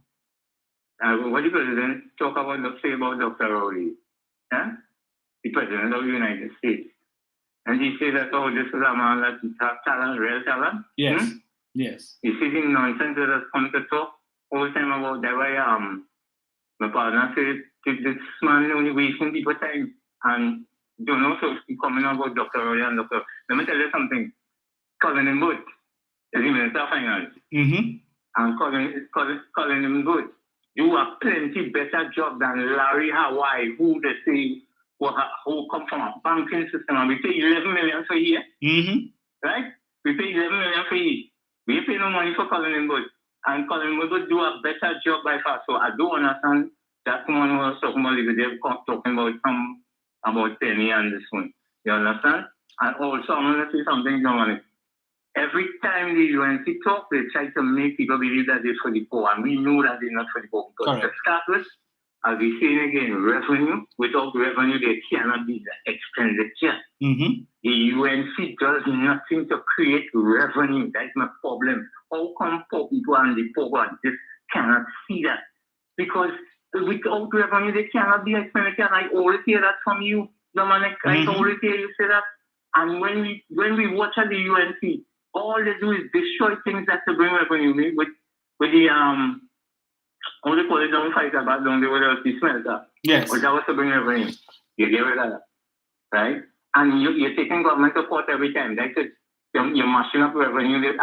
Whatever all the revenue you have, you're making it destroy because you're forcing government to spend money all the time. Right? And, they wanted the money, the value, all these things that they wanted. They wanted the government to devalue. You wanted, how they call this next thing again with America do? Sanction. So I don't know how people could allow these people to come to talk to them and still buy into the foolishness. They can't come on me. The guy telling them flat. Off the back, since I'm known myself, the revenue, government, PNM government always look for revenue for this country because you see men like how you name again the president that church at the time, Malcolm Jones. Yes. Dominic, one thing I want you to remember, I don't know if you remember that, when Malcolm Jones was the president, you remember they was calling him the pay for Malcolm Jones $70-something thousand a month. You remember that? Yes. And when Khaled Hassan Ali was the president after under UNC or Gillette, one of them, right? Gillette was the chairman and Khaled Hassan Ali was the president. You know what was he paying? Not $100-something thousand a month? $122,000 a month. Right. So I mean, where do you see that they had a logic really? Then think about it, right? I just say that might be the pay, but what I'm saying, the color was foreign, and the thing that Malcolm Jones and them do to this country is a real good thing that caused me to benefit. Plus, even I forget the guy name where with the refining natural gas and all them things. What do you want to say about do? Dominic pull on the history for them. Yes. You pull it down what they ever did to they just talk about money spent. Petrochemical, the government, PNM government who buy petrochemical, who have petrochemical, them and nothing about that. And they was want to talk. So, you know, I just always say, we can't come to talk. Take care, man. Thank you. Give somebody a chance to take care and I will enjoy it. Yes, sir. Yeah, they're complaining about the salary for the new CEO of Paria. I'm not Paria, sorry, of Heritage.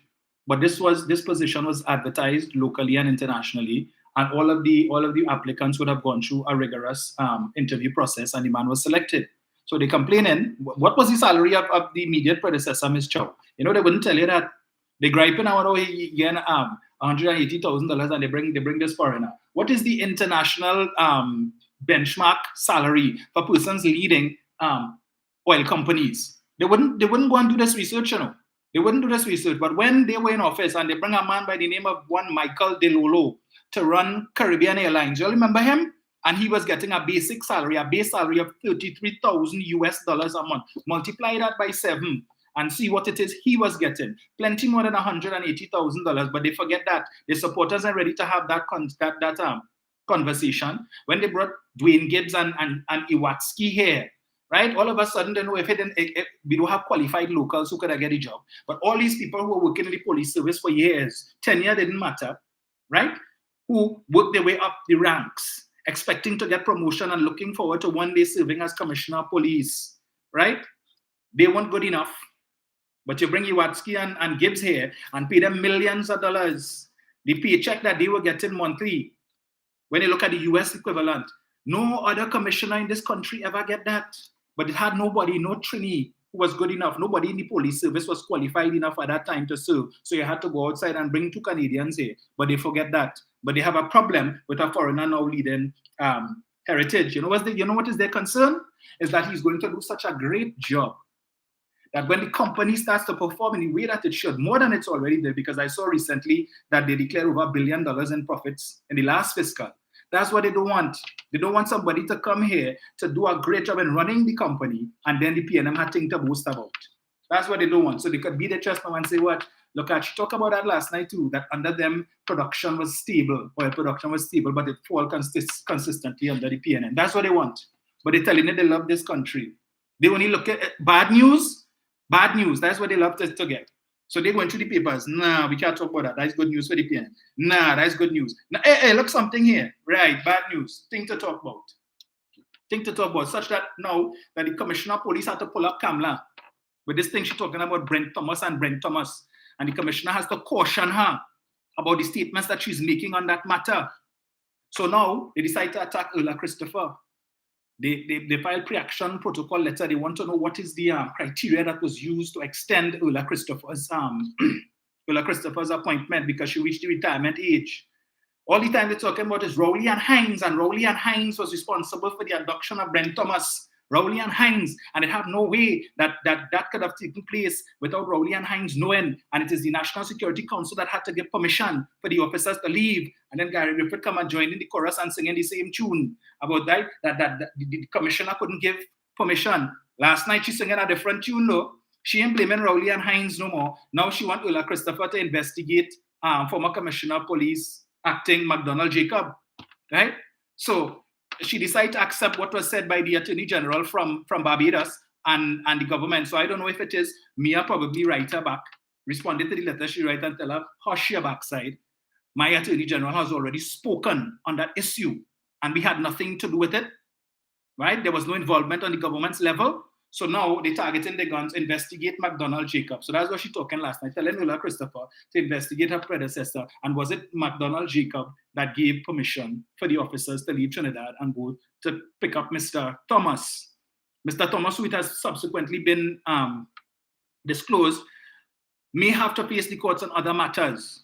In particular, the article published last week where a former employee of the BIR, the Board of Inland Revenue, was found to have been falsifying tax statements and tax clearance statements and stuff for his company. So this clerk, this former BIR clerk, is alleged to have been on the payroll of Mr. Thomas, falsifying tax documents, fraud. But they're not going to talk about that, you know.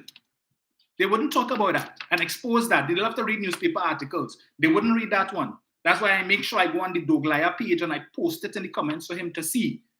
And he sees it, and I know he reads it because sometimes the other day he spelled some caption he put for one of his videos, and I say, you want to be calling people idiots in the video, and he can't even spell does. I see he change it. So I know he reads it when I post it there.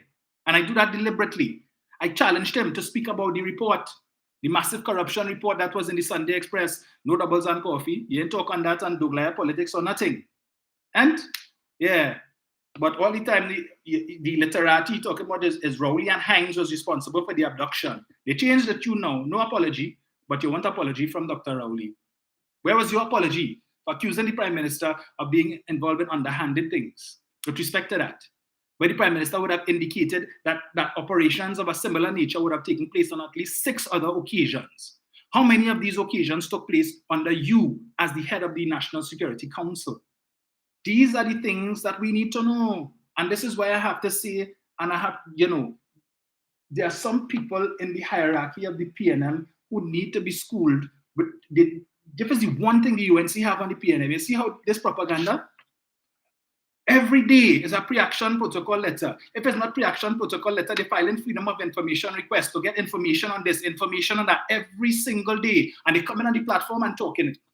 But I don't know if it is that the politicians in the PNM don't know how to file freedom of information request. Why don't we have the information with respect to how many recusals there were in the cabinet, right? Between 2010 to 2015. Paris has the information. You went and you do the research. The one time you decide to talk about it, you run out of time and we never hear about it after that. These are the things that you need to arm your supporters with so that when they come with the nonsense and talking that, we can tell them, well, look the facts here. You all want to play holier than thou and 200 and something recusals from Paris and Stuart Young. But look, when you all in office from 2010 to 2015, not that they were very much inclined to recusals because they couldn't give 2 hoots about conflict of interest. So corrupt were they, right? That they would sit down in cabinet and make decisions that impact them and their own. Mary King, you all remember why she was fired? Because she allegedly put her personal assistant to sit in on the tender evaluation for a project that fell under her ministry that her son bid for. So conflict of interest be damned. But this is the information that you're supposed to be providing. Look, I know reading something here where the UNC cabal posted. Let me see if I get it here.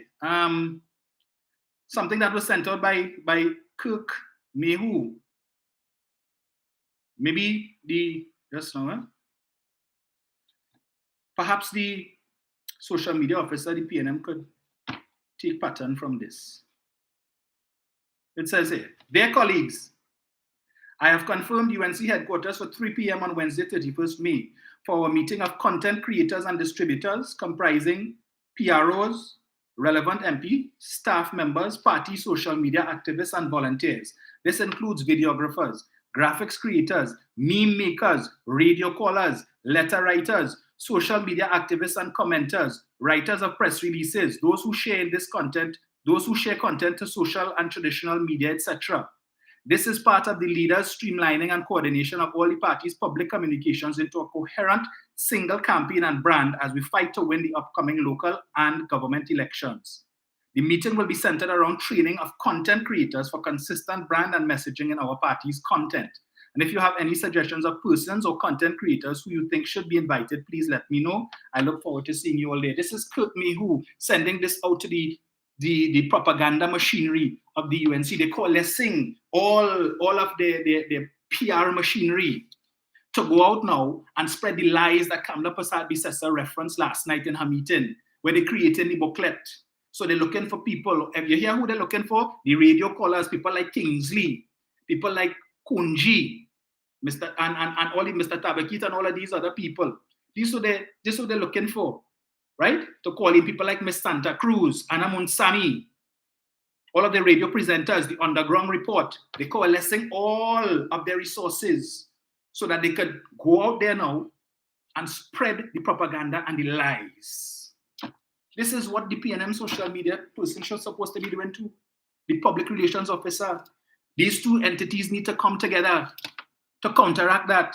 So while it is they're putting the machinery in place to come at us with level propaganda, because they know it have plenty of softwares outside there who too intellectually lazy to go and get the facts and the truth for themselves. Will be buying this wholesale and then coming to retail it on the radio and on social media with memes and all of that. What is our plan? As I say, They come in at us with AR-15s and we go in to fight them with butter knife. There's only so much people like myself could do. Juliet, Sharon, John Benoit, John Gill, Rhoda Barrett. Come on now, man. The head of the content committee for the social media committee, all he doing, posting up pictures of himself on his Facebook page, Dane Wilson, and posting a set of dotish jokes. You have time for that, but you don't have time to do research to generate proper content, truth, to share with the people so that you all could go outside there when it is that these liars come to you in whatever form, social media or in your face, to tell them, get the hens, and to take your lies and your misinformation and put it where the monkey put the nuts. He ain't had time for that. No, he had time to crack jokes. So he's a comedian, a clown, but want to criticize us who actually doing work. Bunch of look. Folks, it is now 7 minutes past 1. I'll probably take some more calls for another 8 minutes. Yeah, we'll probably go till 1:15, giving you all time to have your say. Afternoon to Mr. Chance. I haven't heard from Mr. Chance. Mr. Yates. I haven't heard from Mr. Yates in a while. Good afternoon as well to Marilyn Gordon. I know Miss Gordon listens. Maria Guevara says, so why did they put in the THA and UNC playing from the same playbook?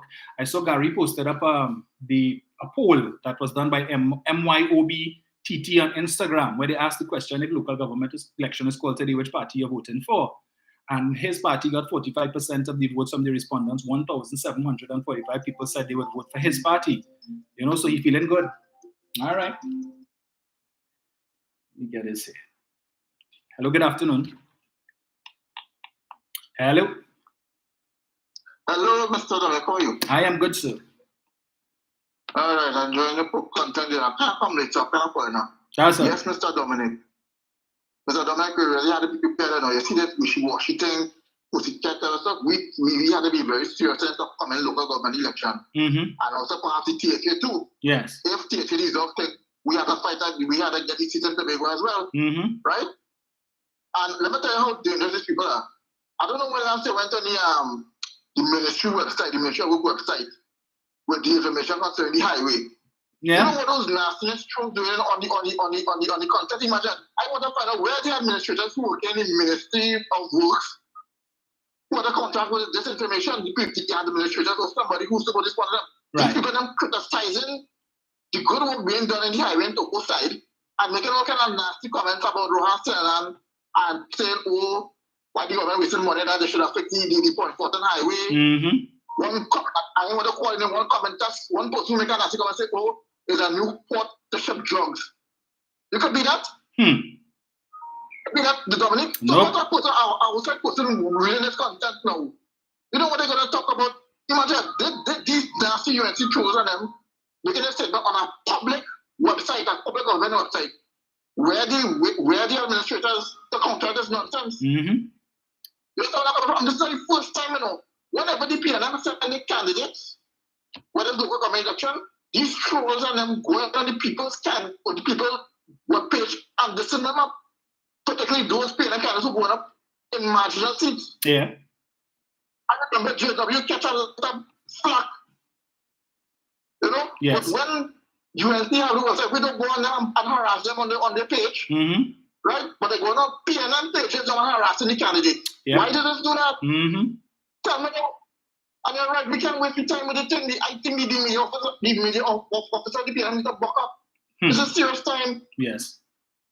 She want to go after the borough of San Fernando. She said, borough, no. Yes. It's the city of San Fernando. Let me take you home.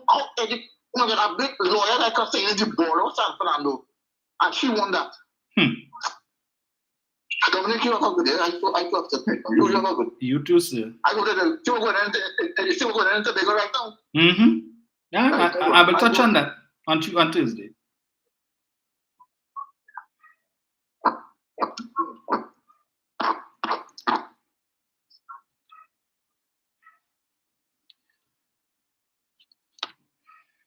Yes, but we have another 5 minutes, folks.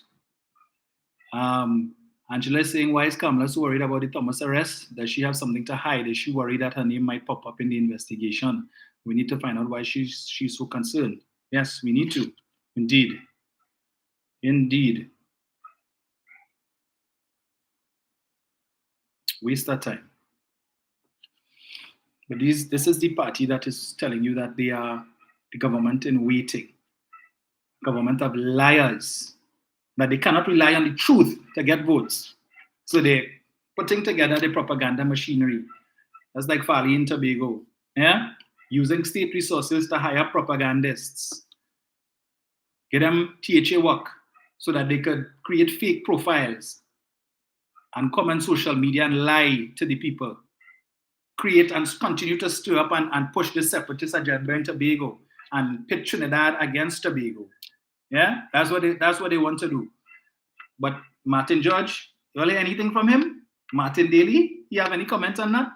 Where are the rest of them? All the men and women of letters that the media normally runs to get commentary on anything the PNM does. Any of them have anything to say on that? Huh? Mr. Martin George, the Jockey Shots Award man? But anyway, we will discuss that on Thursday. Yeah? And perhaps some more of last night's amateur night at the Hawk and Spit. Maybe if I go through and listen to some of the other clowns. I haven't listened to the Doglaya. But we will see how that goes. Let's see who's that. Right. Yeah, so we still have a couple more minutes, folks. Ruchu is saying, ask him about the FUL first. Yes. Yeah, people want to know what's happening with social media. I don't know. Who else we have here? Let me see what else we have here on YouTube.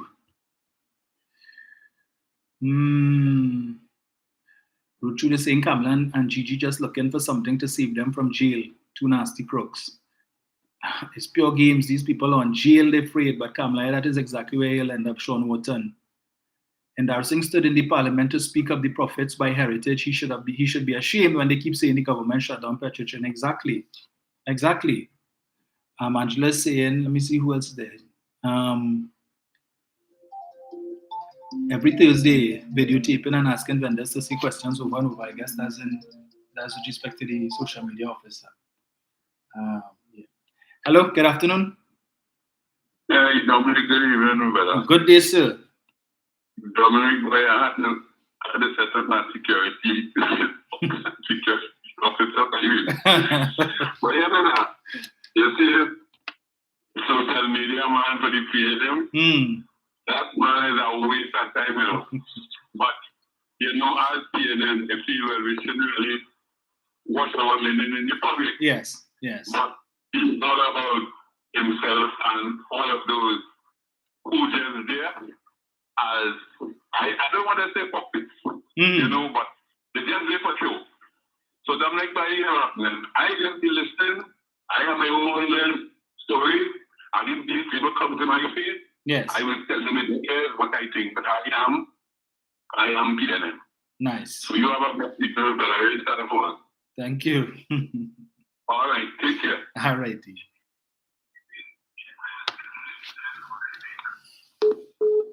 Right. Probably have time for one more. Folks, we went over by extra 15 minutes today, but that's all right. Angie Brisbane Bascom says incompetent, lazy Kamala with irregular attendance at Parliament doesn't even know San Fernando is a city. Correct. Bigo Wire says THA typical GOP style that the UNC adopted, now they're reading the book. Martin George and the other Martin are just relics of prehistoric proportions. I agree with you. That's exactly what they are. Very selective in what they choose to comment on. And, yeah. But they're for country and they want what's best for the country and so on. People we heading into an election campaign, right? This is no the normal way that people will regard local government election. We cannot take that approach with this election. Let me tell you all something. If the PNM loses any seats or any corporations to the UNC, you will not hear the end of it for the next 2 years. And all over here, you see the cocktail they get in Tobago, and you see the cocktail they get in local government, they're going to get a cocktail in general election. And that can have a psychological effect on people. Let me tell you all that. So if you all fail to go and vote, not choosing not to vote or not making the time, you're getting 2 hours off to go and vote if you're working. And if you're working, you have whole day. So you have no excuse not to go and vote for the party. Right? So if it is, they even get a foothold. We know the corporations that they're focusing on. San Fernando and Grandee. So whoever the activists in those two areas, you all need to get your act together. Paris and Roger Monroe, you all have work to do, right? You all need to start to walk the ground now. The UNC has told you what the intent is to come out with the lies and propaganda. You all need to start to set up your machinery to treat with that. Because I cannot deal with another 2 years of these people talking about we win and the cocktail they get, and that's what they want. They just want an opportunity to gloat. Right now, even though they're pretending that this thing, and yes, we will win and victory is ours, they're not sure of that. Because if they were sure of it, they wouldn't be coming on pages such as this to attack PNM people and talking about we drink Balize juice, and they want to comment more than even PNM supporters. So they're not sure of that. The only thing that could give them that surety and that confidence is the outcome first of the local government election. And I found that in 2019, it was too close. And the by-election in Arima, a seat that was previously held by Anthony Garcia, just imagine in 2010, when it is that they lay siege to the PNM in Arima, Anthony Garcia, that seat was the lone seat the PNM was able to retain. And in a by-election, we lost it to the UNC, giving them an opportunity to gloat. But they didn't hold firm to it. So now the man who represented them and won the seat, who was a former PNM man, crossed the floor and went to them, has now come back home to the PNM. So he is offering himself to run for the PNM because, as he said, for the last 2 years or whatever it is, he has gotten no support from the UNC with respect to that district. None. Despite his best efforts, they have shown no interest. So they're all about just winning seat to gloat, but in terms of development for the district, they're not interested. The former UTAM chairman lead the party and he come and join the PNM. They wouldn't talk about that. Well, give the Doglaya a couple days, right? He probably doing his research and then he will see probably by tomorrow or Thursday, he will call them homosexuals or they contributing to Balize House or some kind of nonsense. So wait and see. Brian, good day. Good afternoon to you, Dominic. Good day, sir. I was just about to tell you that as well. That the chairman of the youth arm of the UNC has already come across to the PNM. Mm-hmm. He has not only just left the UNC and gone independent, he has come across to the PNM. Yes. But I only heard that once, Dominic. Once. Yes. Nowhere else have I heard that the chairman of the youth arm of the UNC has left them because he can't take no more, Dominic. Mm-hmm. You won't hear that anywhere else. And these are some of the things that they are not talking about. That our social media officers are supposed to be talking about and highlighting for everybody to know. How many people know that he has left the UNC and come across to the PNM? How many people? Yes. And that is the point, that a lot of things that are happening that they are so they have real concerns on their side, and you're not hearing it on our side, you know. Mm-hmm. Unless many of us who would really go in depth and listen to all of the stations and so on, and get all of the news. You're not hearing those things.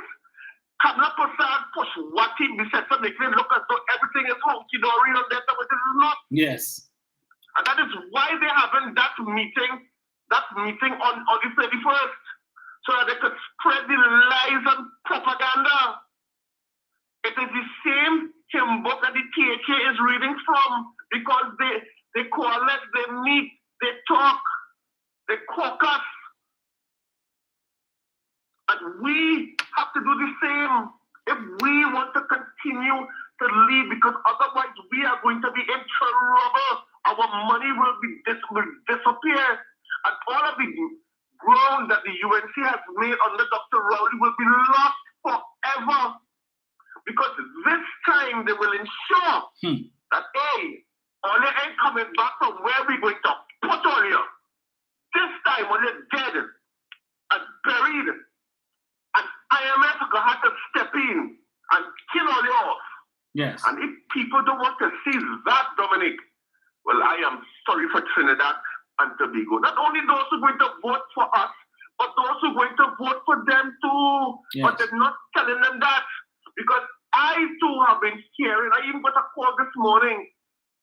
A friend of mine has been telling me that she has heard things that people were supposed to know better.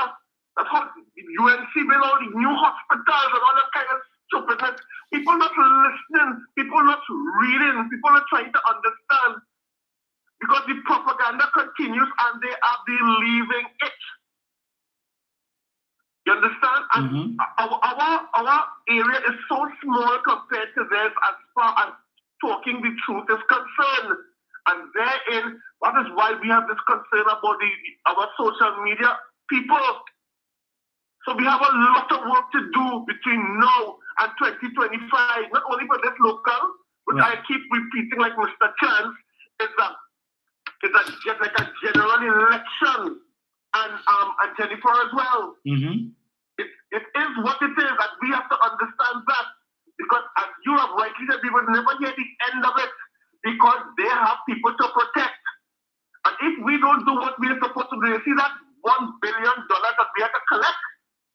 Look, they collect $4.6 million US, and I am going to ask nobody up to now has asked Kamala President Center, what y'all did with that money? What have y'all done with that $4.6 million in restitution that y'all got back between 2010 and 2015? What did y'all do with that money? Did y'all identify that to the public of the people and the people of Trinidad and Tobago? 18 million, Brian. She said 18 million last night. She said 18 million? 18 million they got. By 6.81. Huh? 4.6 million by 6.81 is how much? No, she said they got 18 million US. Oh, 18 million US? Well, yes. So where that money going, Dominic? Thank you. Where's you put it in the consolidation fund? Where's you put it? Where's you put it when the sun don't shine? Because we found $500,000 in alcohol left when she was supposed to be holding serious meetings to deal with Trinidad and Tobago. People, or you wake up. Barataya is telling us, wake up, people. Otherwise, we could be in trouble. This is not a time for the faint-hearted. It's not a time for people who don't want to come out and vote and ballot. Well, I don't really vote for general. I don't really vote for local. This is a general election coming up within the next 3 months. Correct. Do what you all need to do. Get out there and vote. Our lives, our very well-being, our existence depends on it. Thank you, Dominic. Thank you, sir. Thank you. Right, folks, so it is now 1:23. Let me thank you all for staying on. Those of you who have stayed on for this long, I think this is probably the longest live that I've done since we've started doing this. But there's much more to talk about. And, Mr. Chance would have indicated to me now that the election bell more or less has been rung. The date hasn't been called, but we're in election mode. So I would need to start doing more lives on Tuesdays as well. So let me just sort that out, and probably by next week, we could start doing that based on what is said and who are the speakers on Thursday night for the PNM's meeting, which is being held in Malabar. So they're coming to my constituency of Dabadi-O'Meara on Thursday. Yeah, so we'll see how that goes, and we will take it from there. But we need to be ready to match them. They have indicated straight out of the horse's mouth, the mouth of the leader, they're coming out with their propaganda. Right? And it's no longer just social media. They come in with booklets and they're sending their foot soldiers out. Right? The army of liars, propagandists, to come and spread misinformation, to seek out the soft head on them, to get them to go and vote for them so that they could get inroads and into PNM heartland. This is not 2010. We ain't playing that. Right? We're not playing that. And we need to be ready. I don't know who will not call out the Red Army now, because I saw Aisha. Aisha has resigned from 91.9. I don't know where she's going, but I know that was her main platform to call out the Red Army. Whoever is the general of the Red Army now, I have no idea. But clearly, we need to get somebody in there to treat with that. All right? So again, thank you, folks. Today's what, Tuesday? So Thursday morning, I guess at 6:30, we will continue the discussion, God's willing. So enjoy the rest of your holiday.